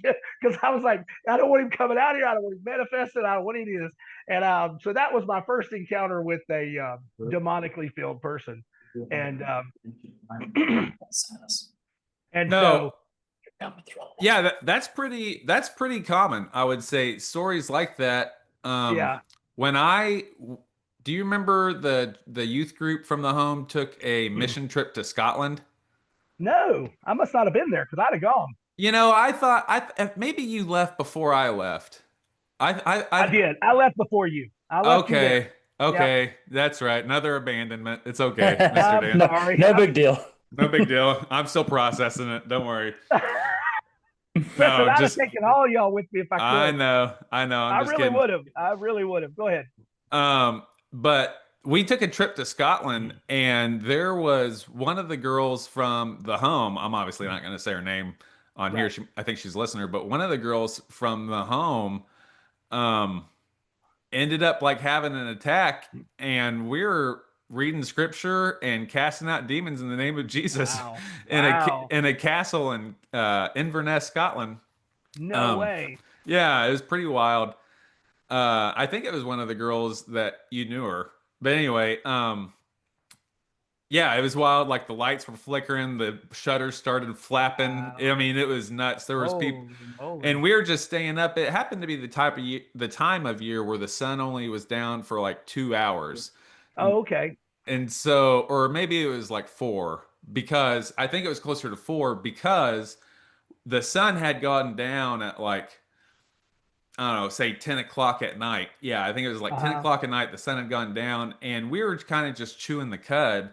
And I was telling a story about spiritual dreams, a theme of spiritual dreams. I still kind of have them, but I had been having since I was a kid. And it was, in retrospect, it definitely, in the church language, I would say it was demonic. It was a demonic attack. And so it'd be like these different characters. Like when I was real little, it was an Elmo doll, but it was oftentimes it was snakes, and they would they would just be in my dream, and I would try to say the name Jesus, because I know all the bad guys had to flee at Jesus, but my mouth would be like glued together, and my throat would be filled with water. Yeah, that's scary. So, but my work around it is I ended up just thinking the name Jesus and praying, and then all the good stuff happened. Well, we're telling stories like this while we're all playing around, while the sun is going down, and this girl that's in our group starts bending over crying, and she's like hunched over, and I say, it's okay, person, or, gal. I said, it's okay. All you have to do is just say the name Jesus. Like all you have to do is just say it. And Right. she looked up at me crying. Her face was kind of distorted. Her mascara was running. And she said, I can't. And right as she said, I can't, I laid my hand on her shoulder and I got goosebumps now. The lights went out. The shutters started like flickering, like wind started coming Wow. in from both Holy directions. Um, there was people in our youth group were like musicians in the church band, so they like started singing praise and worship. And I told one of the people with us, I was like, go get Greg Johnson was our youth pastor. I was like, go get Greg. And so he went and Greg, and so then it was like 4 hours of laying on hands and praying, and when the sun came up is when everything was able to like dissipate. um But yeah, I've heard stories like this. I imagine in the independent fundamentalist Baptist church, there Yeah. wasn't a ton No. of stories. No, absolutely Yeah. not. They don't even No. like to preach on Revelation. Well, I mean, I've been wanting to say this, that prophecies have ceased, bro. Tongues have ceased. I've known this since I was 6 years old. Right. Dispensation, man, it's done. Yeah, I was a dispensationalist. Yeah. It's in fact this struck me the other day with all this rapture talk. How funny it was that as like a 7-year-old, 7-year-old, I had an opinion about everything. Like I knew people were going to hell, and I knew Yeah. about the rapture, and I knew that speaking in tongues and all that. I was a little bit older probably for that part, but still, like just a little kid having these dogmatic beliefs about everything. Yeah. I knew it all. And they're all judgment. Like I know that most of Oh, these people yeah. are going to hell. Yeah, it was a judgment about how wrong you guys are doing it. Yeah. Right. Yeah. Well, I mean, we had something very similar. The poor Mormons, sweet as they are, Oh, yeah. we'd say things like, "Well, bless their hearts," They're not You know, real Christians. Yeah, and Catholics, and I grew up. My mother's mom and dad were dyed in the wool Southern Baptist, and my dad's mom was Pentecostal. So when I went in the army, I was like, I'm Baptist-costal. I Yeah. didn't really know what I was. I mean, I had the good foundation of the Baptist church. Jesus is the only way, and you got to be baptized. And after that, we're like, you're on your own. And then I had the other side, which was, yeah, well, you might be saved, and you might not be. So you got to get saved every week, kind of thing. So it was a horrible dichotomy. I think the Baptist folks had a better theological ground, but they were severely anemic and everywhere that the Pentecostals were good. I like that word picture, anemic. I like that. They were lacking in praise and worship and just soul in general. Yeah, but we had the theology. The theology, you knew who was going to hell. There was a firm foundation that the Baptists had, and they but they would only take you so far. And then you got into I would say, more of the metaphysical part if you ventured outside of that. And we had a Baptist preacher when I was at another home, the Baptist Home for Children in Florida. We had a Baptist preacher made the mistake and went off to some kind of, I don't know if it was a convention or what, but anyway, up in Atlanta, Georgia, and the church didn't know about it. And this was like a church of like 1,200 people. And it was huge. It was a big church in Jacksonville. It was very well known. And he comes back. His Pastor Lee was his name. He comes back and he got filled with the Spirit of God at that convention. He comes back, and the first Sunday he comes back, he starts preaching and telling the congregation about it. Man, they had a committee formed before the sermon was over. I was about to say, they called him back. They called him to the office. They told him, you need to go back up there and you need to recant. Yeah. And he's like, I can't. And they said, well, you're done here. You're done. Turn in your keys. And they fired him, and he started a church, and it became huge church. And it was a non-denominational church. But I remember that was just so funny because I was sitting there listening, and I looked over at my wife at the time, and I'm like, oh boy, here we go. Because we knew the Baptists, we knew the politics of the Baptist church is just as bad as the Church of God. Oh yeah. Well, they got their own thing going on with that. Exactly. Yeah. So anyway, that was just funny. There are differences. I want to, before we get too far, before we run out of time, I want to hear about your law enforcement. Oh, law enforcement. So, Okay. yeah. So right now you're a reserve. Is that we call them I, reserves. What do you well, call we're actually not reserve. The state trooper, to be a reserve state trooper, you have to have been a full-time trooper before. It's it? for Okay. troopers who are retired. Um, it's troopers who have already worked in the field, and they've retired, but they kind of want to keep their standards up a little bit. So they're called reserve. They can go out and do tours of duty, whenever they want to, pretty much. But they're called reserve. We're actually called auxiliary. Okay. We were created by the Florida legislature a long time ago, and it was to sort of accentuate the highway patrol full-time troopers that are out there all the time. And so they created the auxiliary program where, we have to go through the same training they go through. We get certified just like they do. It was 8 months of training. And it's a little unconventional. We don't go to Tallahassee and live in the barracks and, do the Marine Corps style training that they do, Mm-hmm. all the, calisthenics and stuff like that. But it's a rigorous program just to get into. There's a physical agility test that almost killed me because I'm 59 in December, so I was 57 when I went through it, and it was rough. I mean, I did better than some of the 26-year-olds that were in there with the timing, where you have to run so much with a backpack on, Oh, and you yeah. have to pull the dummy, and you gotta do the rope, and you gotta fire so many shots, and you got to do all that stuff in a certain amount of time, and you're graded on that. So anyway, we had to do that. And it was in the middle of summer in Orlando, Florida. I thought I was going to die. I think I did twice, but once we did that, then of course they do a rigorous background check, make sure you're not a criminal, and psychological examination, eye test, blood test. They check everything. They they they send people to your neighborhood, and they'll knock on doors and ask them if they know you and stuff. I mean, they do a pretty Mm-hmm. rigorous background check on you. And so when you're accepted, you begin by going to your local troop, and we had to go 4 nights a week, um, 4 hours a night for the first I think first 6 months. And so we had full-time jobs too. So we'd leave our job and go straight over there. And so it was a pretty big commitment. And then the last 6 months, or the last um, whatever, how many months it was, 8 months, we were in high liability training, where we would go through we'd have to get in the car and, do the cones and, Oh, yeah. you probably remember Evoc. that, where you're backing up really fast, and Yeah. then, you go in and you got to either turn left or right. You don't know till you get there, and they do the green light, and you can go this way. I killed a lot of cones that day. I was the first one to pass that on the first time up in my class. Really? Everyone else passed it. Like there was a group of people before me, but they all had to do it on like their second or third turn. Oh wow! I was the first one to get it on the thing, and I think the course ended at like ours was 4 minutes, and people were getting it like 4.05 and having to redo it. Wow. I Oh came yeah. in at 4.000. No Did way. you, The first Clayton, time. did you go on the improved course, or were you on the old one? I think so. Improved 2016. So like, did you have the bank and like a slick pad and all that kind of Yeah, stuff? yeah, for sure. Okay. Yeah, that was new. I'm not sure when they made it, but yeah, that's new since I went through.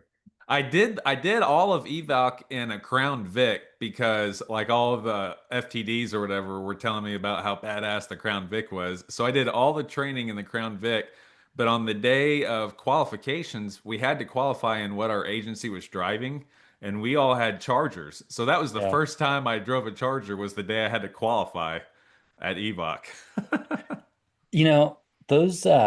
Those chargers I thought were a little more difficult than the Crown Vic, just because of the internals that are going on with it. Well, you could flood it so easily. You Like can it- flood it in inches of water. Well, you were just having to fight against it. Yeah. Like on the tight turns, because it did something with the wheels and all kinds of like It with had the that Crown auto Vic is- adjust. Yeah. Yeah. So Dan, do you go on patrol with troopers, or Yes, do you? sir. Okay. Yes, sir. We go on patrol with them. We have to have a year experience and 250 hours before we can become what's called a level 3. Okay. I'm a level 3. I'm a level 2 now because I just graduated in March, and so I'm building my hours right now, riding with troopers and doing assignments and things like that. So once I have 250 hours and 1 year as a sworn trooper, then I can apply to be a level, what they call a LS, limited scope 3. And then once I do that for 1 year, once I'm a level 3 for 1 year, then I can apply to be a level 4. And level 4 is like they give you a car, they give you a computer, you're kind of like a trooper at large. Yeah. You go whenever you want to go. You just, you kind of do it when you want to do it. You're not subject to a schedule, or you just say, hey, I'm 10-8. Yeah. I'm on. I'm heading out. You go anywhere you want. So my goal is to become a level 4. Now, how many hours do you have to work? Is there a minimum? I have. It's really silly because they only require I want to say 12 hours a month. Okay. So it's not really a lot. I mean, Yeah.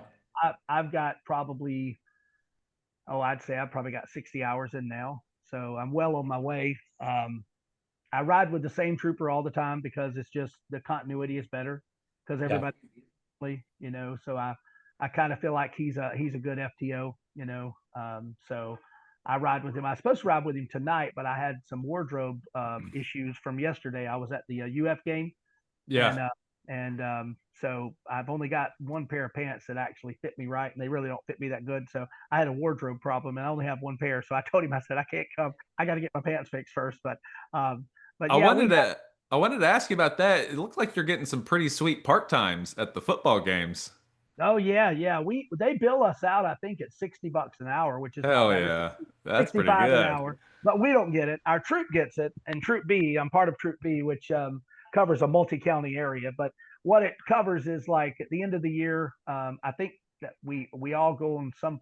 Lately, they've been going on cruises, and so at the end What? of the year, you and your spouse can go on a cruise with all So the you troopers. don't get paid for the work you're doing? No, sir. It is all volunteer, Get buddy. out of here. Yep. It's all. Yeah, that's it. It's all volunteer. I was gonna say the part-times you were getting at these football games, I was gonna say, because at our agency it would have to be someone kind of senior or Right. someone. Right.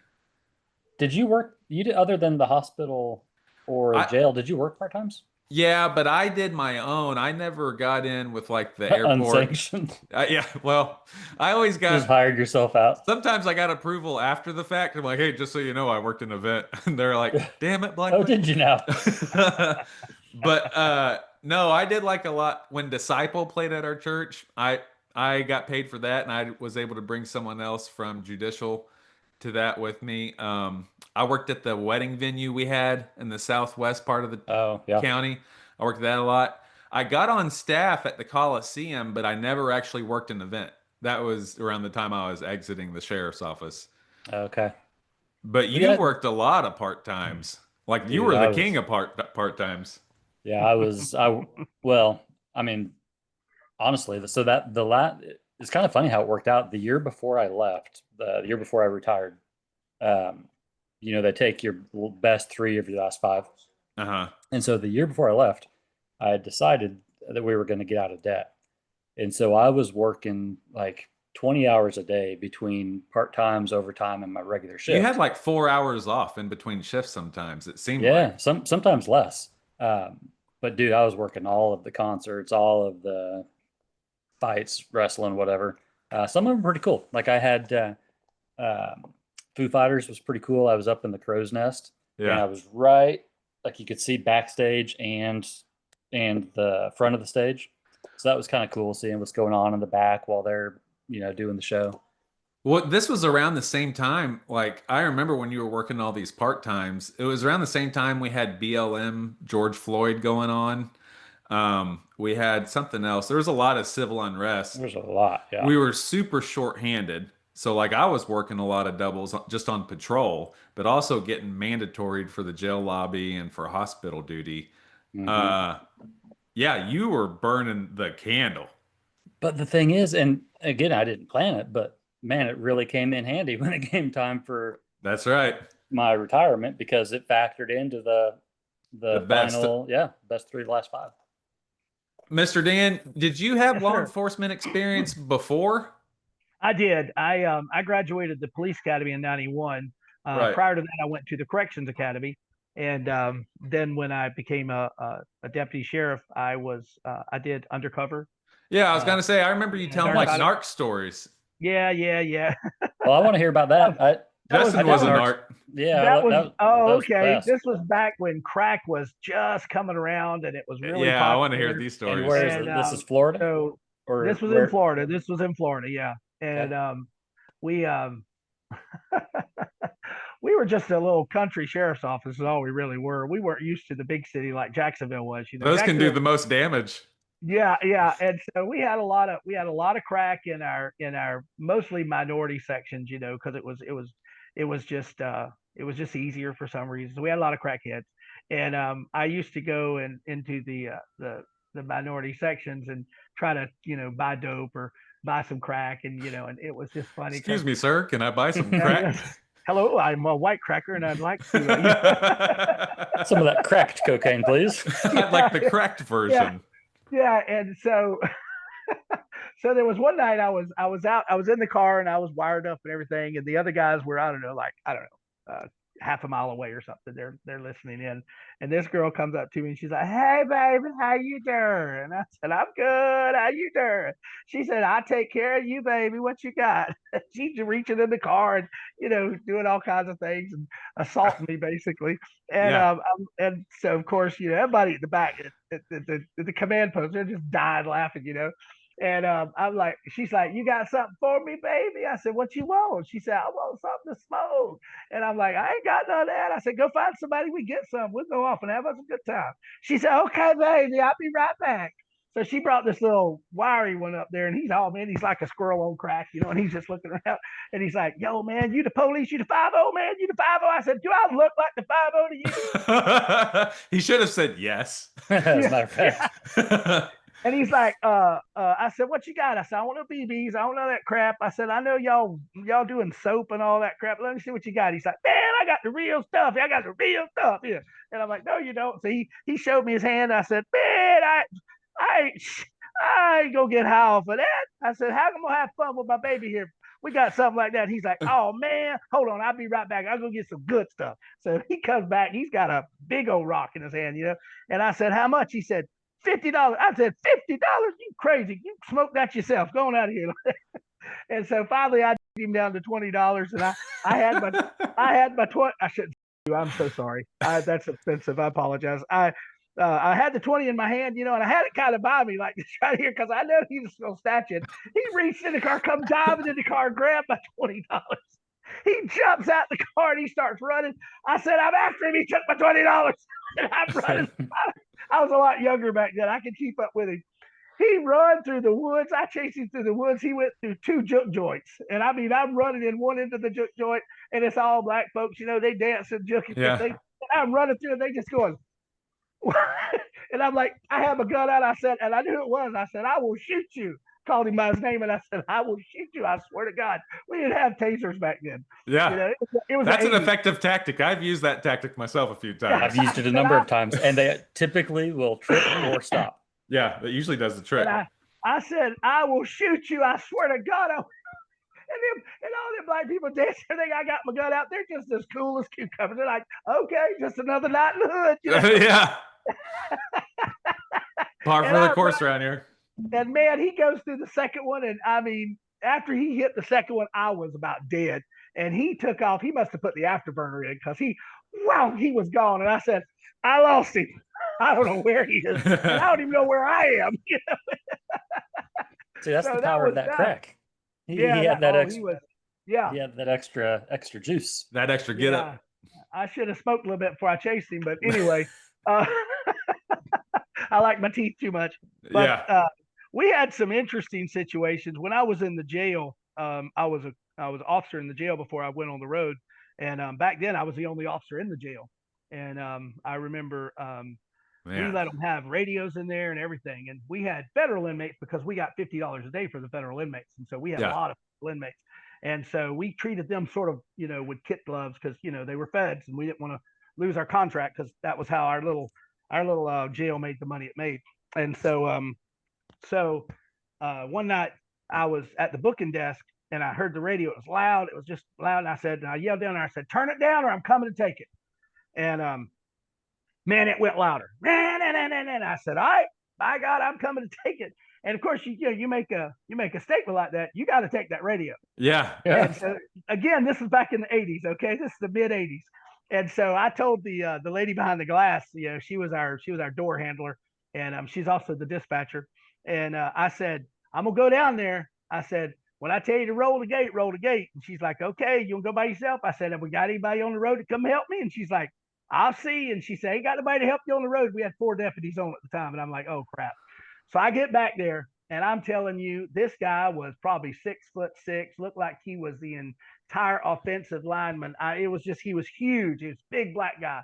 And he come to the gate like this here. It was like the Green Mile.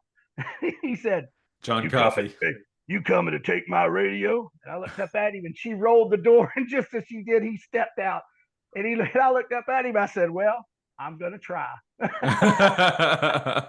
He said, you crazy. You're one crazy motherfucking white boy. Like that. And I said, oh, okay. And so he said, give him the radio. And I'm like, oh, thank God. Yeah. I went and changed my drawers and, took a shower. I was pretty scared. But, back then, we fought a lot in the jail. Oh, yeah. A lot in the jail. I mean, you know how it is. And you had to, our chief had a sort of a policy, if they put their hands on you, break their arm. Yeah, I've heard of that. Yeah, this was the old school now. This is way back in the day.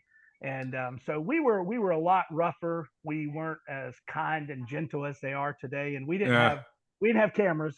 And so it happened exactly like my report said it happened. That's right.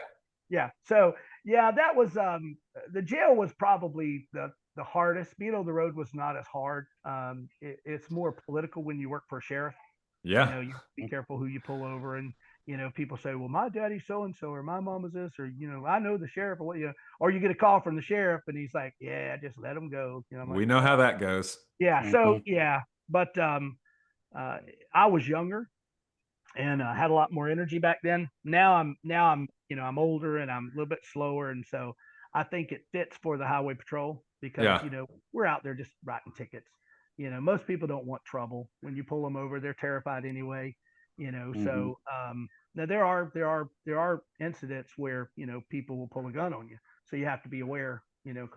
But I think when there's 2 of us, because there's typically only 1 trooper in a car, so when they see 2 of us get out, I think a lot of times that sort of mitigates their automatically neutralizes any plans. Right. Yeah. Because you got one on one side, you got one on the other. You don't know where we're coming up from, And so, especially if one on the other side stays behind, like at the next pillar behind.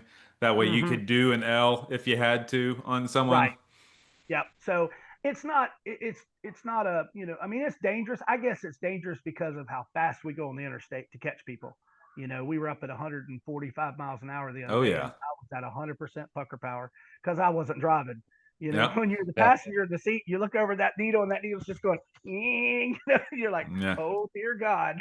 Is that a Charger that you guys are driving? Charger, yeah. But they're all going to the Durangos. They're all doing a switch out to the Durangos. Are they going to have the gear shift in the middle, the gear knob? I don't know. I don't know if they're going to modify that for the troopers or what. But there's a lot more room in there. Troopers complain because there's not a lot of room, and then getting in with your belt on and your gun and everything. I mean, it's a lot getting in and out of those cars, and the Durango's higher up, and it's a lot easier on your knees. So I'm okay with the Durango, but the Chargers are just, they're up there. They just look cool, We just started to transition to the Durangos. I never got to drive one, but we just started to get some Durangos at the agency when we were leaving, and I think every other department has the Tahoes. Right. I like the Tahoes better, personally. I do too. Yeah, they look better. Yeah. Mm-hmm. Yeah. Isn't there something with are they not making the Charger? They're not making the police package anymore. There was something I heard now, I may be wrong, but I heard they're not making the Charger anymore. Yeah, it was something like that. That was their plan. They're going away from the Charger and the Challenger. That was, I guess, 5 years ago that Daimler Chrysler announced that. Yeah, that's what I heard. So, do you guys have a cage? Do you guys transport? Or we do transport, and it's all plexiglass. Okay. Yeah. It's all glass. Yeah, it's not like the old cages, where you have a little slide thing you open up or whatever. It's not like that anymore. It's all solid plastic from from about the waist down, or no, from the chest down as they're sitting in the chair in the back seat, and then everything else is that real heavy plastic plexiglass. It's super hard. So the seat itself, is it molded or is it cloth? No, it's not molded. It's like a vinyl in the back seat. It's like a vinyl. Okay. Some of them have the cloth, but they have cameras in the car. And troopers don't wear a camera. We don't wear a camera, like a body cam. We don't wear a body cam. They wear a mic, and they have the cameras. They have cameras 360 around the car. Oh, okay. So they capture everything on the car, everything, and they're really good cameras. Yeah. So, I like that system better. We had the car mic that went to the dash cam when I first got there. I like that a lot better than the body camera itself. I felt like you were performing around the camera on your body versus when it was just back there and you weren't worried about it.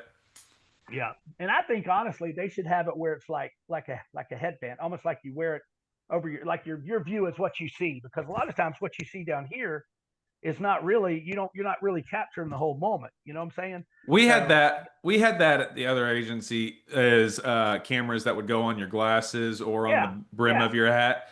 But even then, I think you're it's to a lesser degree, but you're running into the same problem. Like when I'm looking around searching a car, my eyes are going down at a different angle than maybe my glasses are poking. Right. And so like we were doing a lot of highway interdiction. And so I wanted my search to be meticulously documented.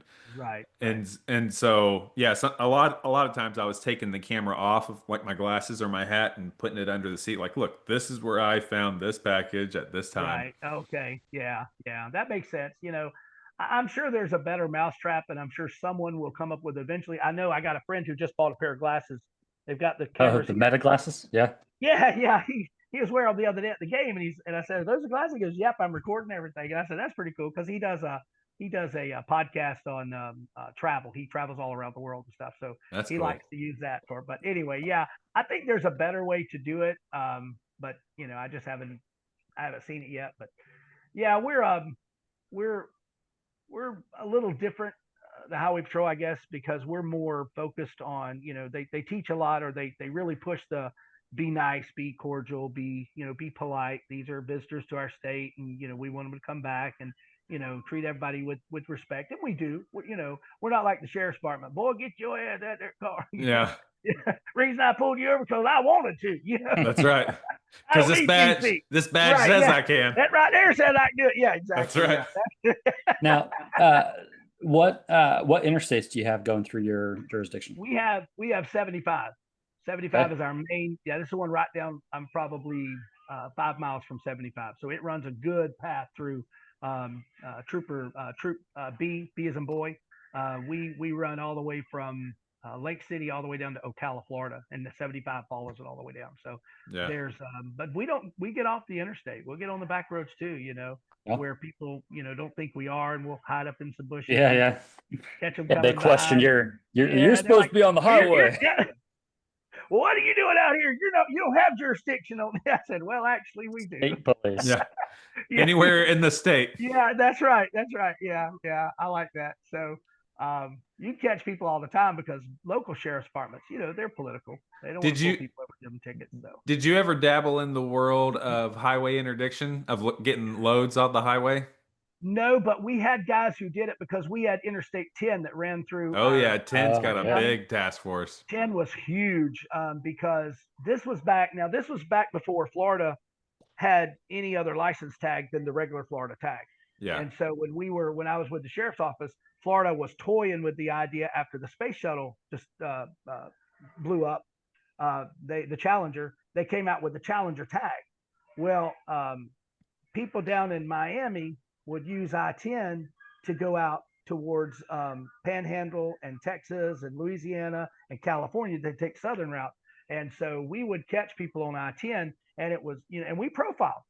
We profiled back then. If you were a minority in a Mercedes and you had a Challenger tag because you didn't want us to know you're from Dade County, which is Miami, we pulled you over. That was enough for us to pull you over. 9 times out of 10, you either didn't have a license, you had a warrant, or you had dope in the car, or you had money in the car.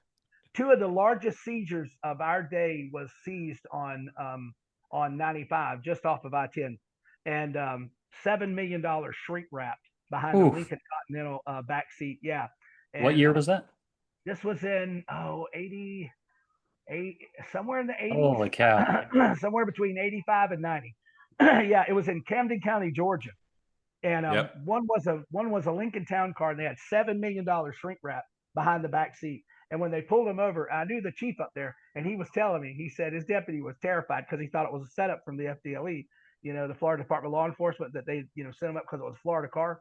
And he said the two Cubans in there told him, said, "I'm not gonna lie to you, there's no drugs in the car. We don't have any guns." He said, "But there is $7 million wrapped in behind the seat." And he's like, "Are you serious?" He's like, "Yeah." And so they seized it because the guys, they had to turn the guys loose because they had no reason to keep them. They had broken the law. What did they seize the money for? Because I mean, I know why. I know that an agency would do this, but what was the reason that they gave? Well, they couldn't tell where the money came from. They said, they were all like, "Oh, we're just transporting money." That's all. They're like, "Okay, yeah, you can't transport money because it's illegal." That was an IRS thing.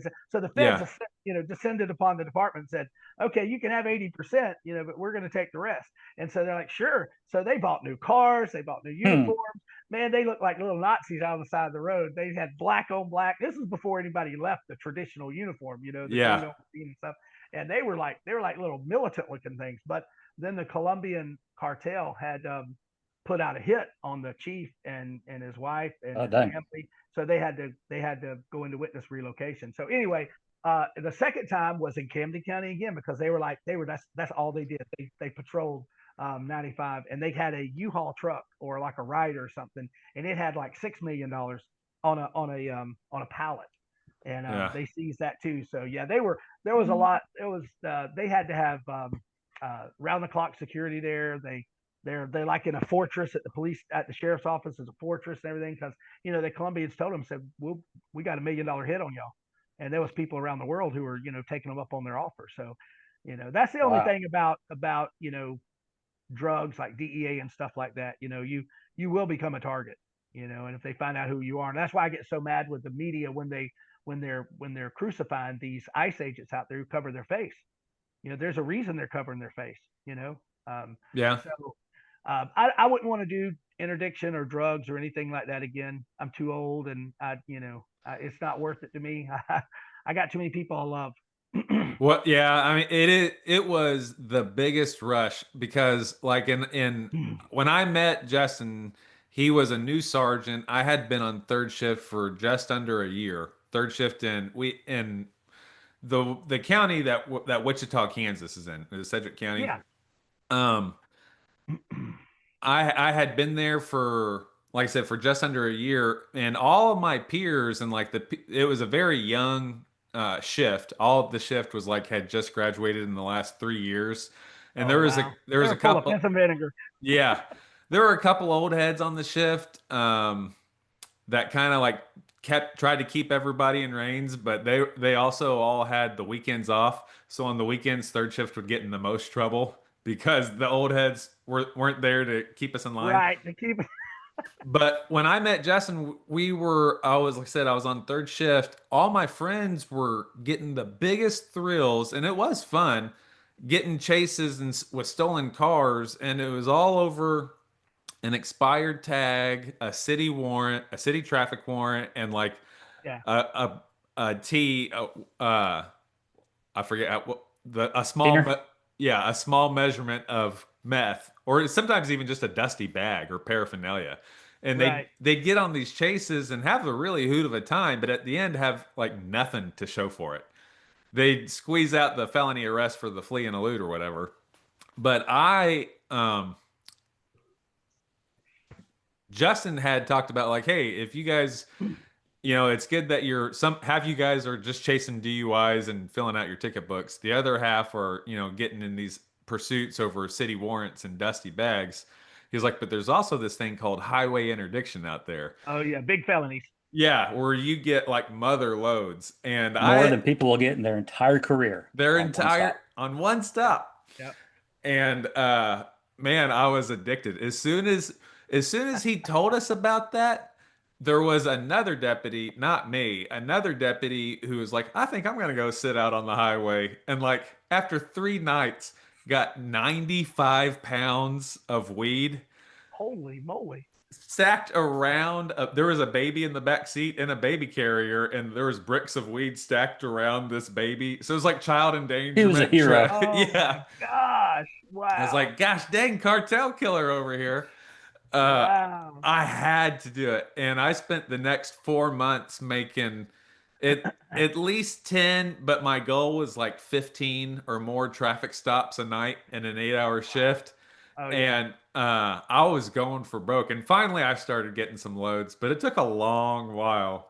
But man, when you get so like my first load was two big fat kilos. They were over the 2.2, but it ended up being like close to 6 pounds of cocaine. They were Wow. they were stuffed underneath. One brick was stuffed underneath the passenger. One brick was stuffed underneath the driver's seat. Man, Man. you could never peel me off that highway again. Like I was in charge And they of. tried. Yeah, they tried tried. really hard. Clayton, we really need you to go farther south than Kellogg. Now Wichita, is that the capital?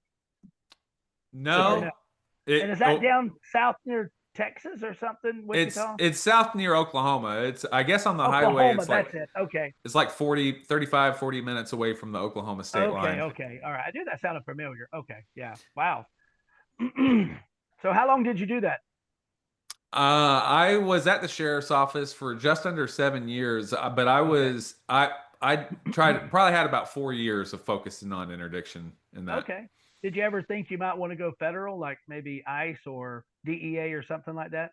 So I actually was in the interviewing process for Homeland Security investigations. It was going to be part of their maritime unit that they had with Yeah. Customs and Border Patrol, and that's what I was doing in the Navy was riverine. So a lot of visiting wow. board search and seizure. They were doing that. I mean, that was like the big leagues. Those guys are Yeah. getting 10,000, 12,000 pounds. Oh yeah. Yeah, they're hitting the big ones. Yeah. But That's great. I was interviewing for them, and I got a conditional job offer from them. But when my life was imploding at the time, and so I walked away from law enforcement. I actually ended up later voluntarily surrendering my credentials, my state credentials. Okay. Yeah, I just wanted out of the game. I was done I with the game. understand. I understand. But Yeah. I got a retirement. I got a state retirement from it. So Good for you. it Good worked for you. out. Yeah. That's all that matters. Yep. That's all that matters. Well, good. Good. That's awesome. Much. I didn't get to do all the fancy stuff y'all got to do. So this was back in the day. So Well, I tell you what, working on the highway, you might just stumble upon some pretty good loads. You out never there. know what you're gonna. Yeah. might. Yeah, we might. I mean, the chances of it is just is hit or miss, but it's yeah. Also, you have to be looking for it. If there's any type of officer who's not specifically looking for the signs, they're Yeah. just gonna write them a ticket and send them on their way. Right. Yeah, that's true. That's true. Now, what I've not gotten into yet is a chase. A couple of the guys I graduated the academy with, they're like, "Oh, we got into a chase." They're down in Tampa, Florida, which that happens Yeah. a lot. And the other ones are in Lakeland, where it's like super crime ridden. But they're bragging about all their chases they got into, and now that would be kind of fun and scary at the same time, because people that are on There's the interstate, nothing better than a chase, Nothing Mr. Dan. better. There's nothing better than You a got to get chase. in one. Even if you have to, you can be the one being chased if you need right, to. right, yeah. Just go out there and just don't stop. But one way or another, I'm telling you, you have to experience it. Yeah, Hey, Clayton. I want to.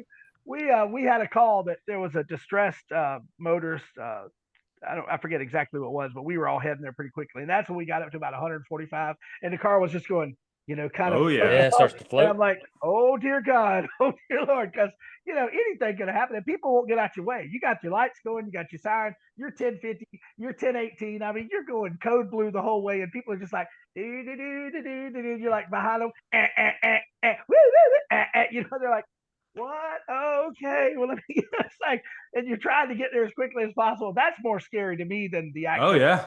stuff. Is that people do stupid stuff, But luckily, the person was okay, and it was just a crazy call. Some autistic 18-year-old was kicking out the windshield of the car, and his mom was like, "Oh, it's okay, and we're like, "We're gonna tase him.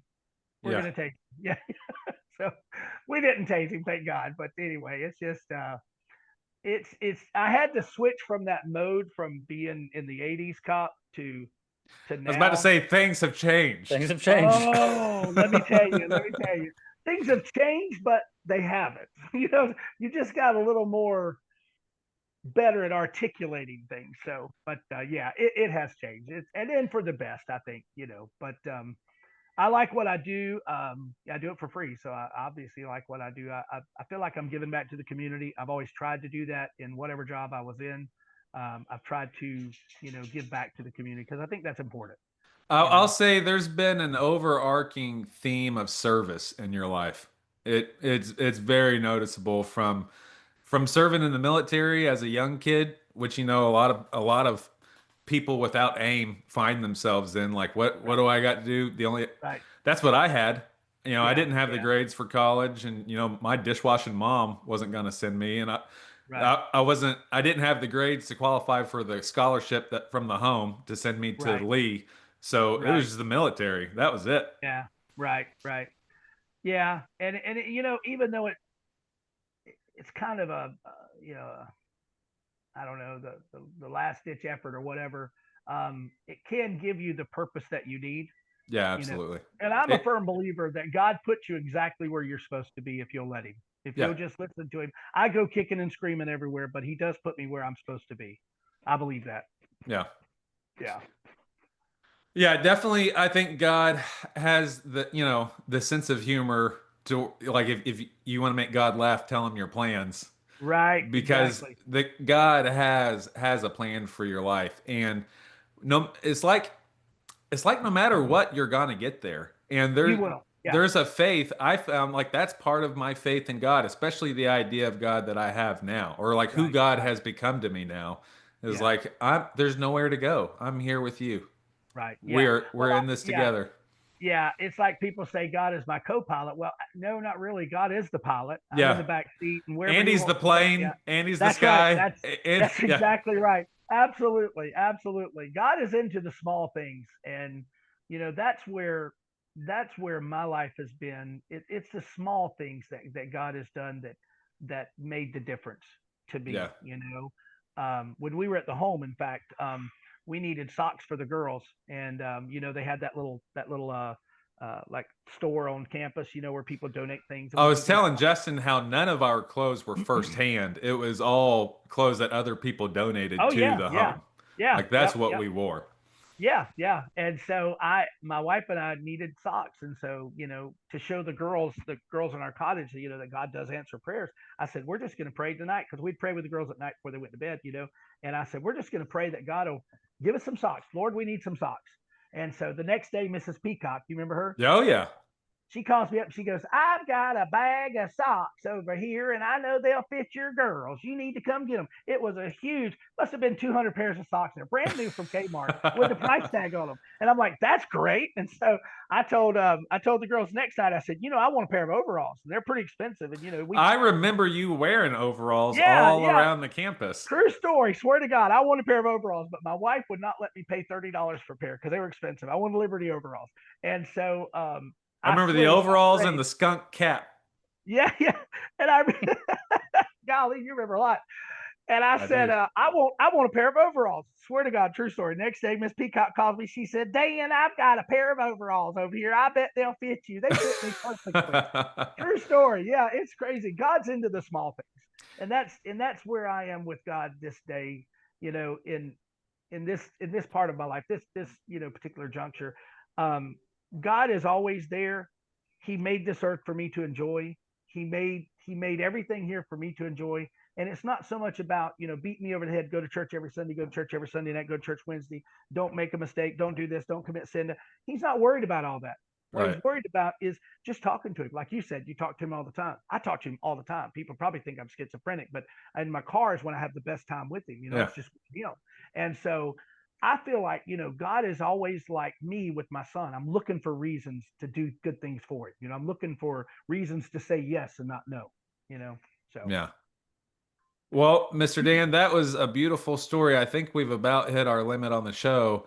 But you have an open invite anytime you just want to come down, and I want to catch up with you personally, like offline. Absolutely. Please do. Please do. Yeah. Justin, nice to meet you, my friend. Let me say Thank this. you. It was Yes, sir. very nice to meet you. And Yes, sir. Clayton is one of my favorite people in the world. So whatever Mine too. impact you had on him, Oh, I appreciate it. Dan, Well, it was- Dan was thank you. a fundamental. Mr. Dan was a foundational man in my life because, like many boys or kids at the home, but specifically boys from our cottages, didn't have, if any, male influence pre-group home. It was usually a negative one, or maybe an elderly grandpa that was some sort of stable. But most kids that came there, they weren't coming to the home because their life was great. I mean, Right. we had Yeah, problems showing up. And so there's a couple people that I feel like almost like make part of my psyche, like almost like part of my identity as far as like the male figures from my life. And it was one guy or maybe two guys before the group home, Jack Yoder, Joe Nail, Dan Hartley, and Rod, my house parent, Rod. Those were the guys that was like the super that put their rings together that made father figure for a lot of the boys in my situation. And Oh. that was my experience. You guys were part of my, it's never an ideal situation to be at the group home, but part of the blessings you get there is you get more than one parent. If you want to start, that's where you can start learning the superpower that I have now of like picking what you want as a life influence. Like I want to take something from him, but definitely not from that guy. Right. It's kind of like Yeah. a buffet. Yeah, You for sure. go through life, it's a buffet, and there are people along your line that that make an impact, and you kind of take a little bit from them, and you might even take what they did bad and say, I'm not going to do that. And so And you can get both from the same person, even. you can absolutely. Well, whatever impact I had on you is probably minimal in my part, but you had a lot of great men, a lot of great leaders who sowed into your life, and I'm just proud of who you've become and what you've become. I always knew you would make it. I never worried about you. There were several that I did worry about, and some made it and some didn't. But you were always the go-getter. You were I saw the hurt, and I saw the anger, and I saw the disbelief and all the things that you experienced. But in spite of all of that, you were such a good kid. You were well behaved. I would hear you talk to the other kids and encourage them, even though I knew that your life was not the best. And we didn't want to leave the home. I didn't want to leave the home at all. We were my ex-wife. Maybe it's for another show, but anyway. Well, we can talk about that because I don't mind talking about like we're pretty comfortable talking about anything, and I don't mind talking about the history because there was a lot of disappointment from that time period, from when the home was going through a transition period. And it's okay to talk about. I mean, there's people who live through that. Yeah. I just don't want to overstep my time here. Thank you both so much for sure giving me this opportunity. I really appreciate it. I've been praying about sharing my stories, and I've asked the Lord to open up the doors, and here He's done that again. So thank you both. Thank you, Justin. I appreciate your time. Thank you so much. Very nice to meet you. Yeah, it was nice to meet you guys too. All right, Mr. Dan. Everybody come back for the next episode. Love you guys. Peace. See ya.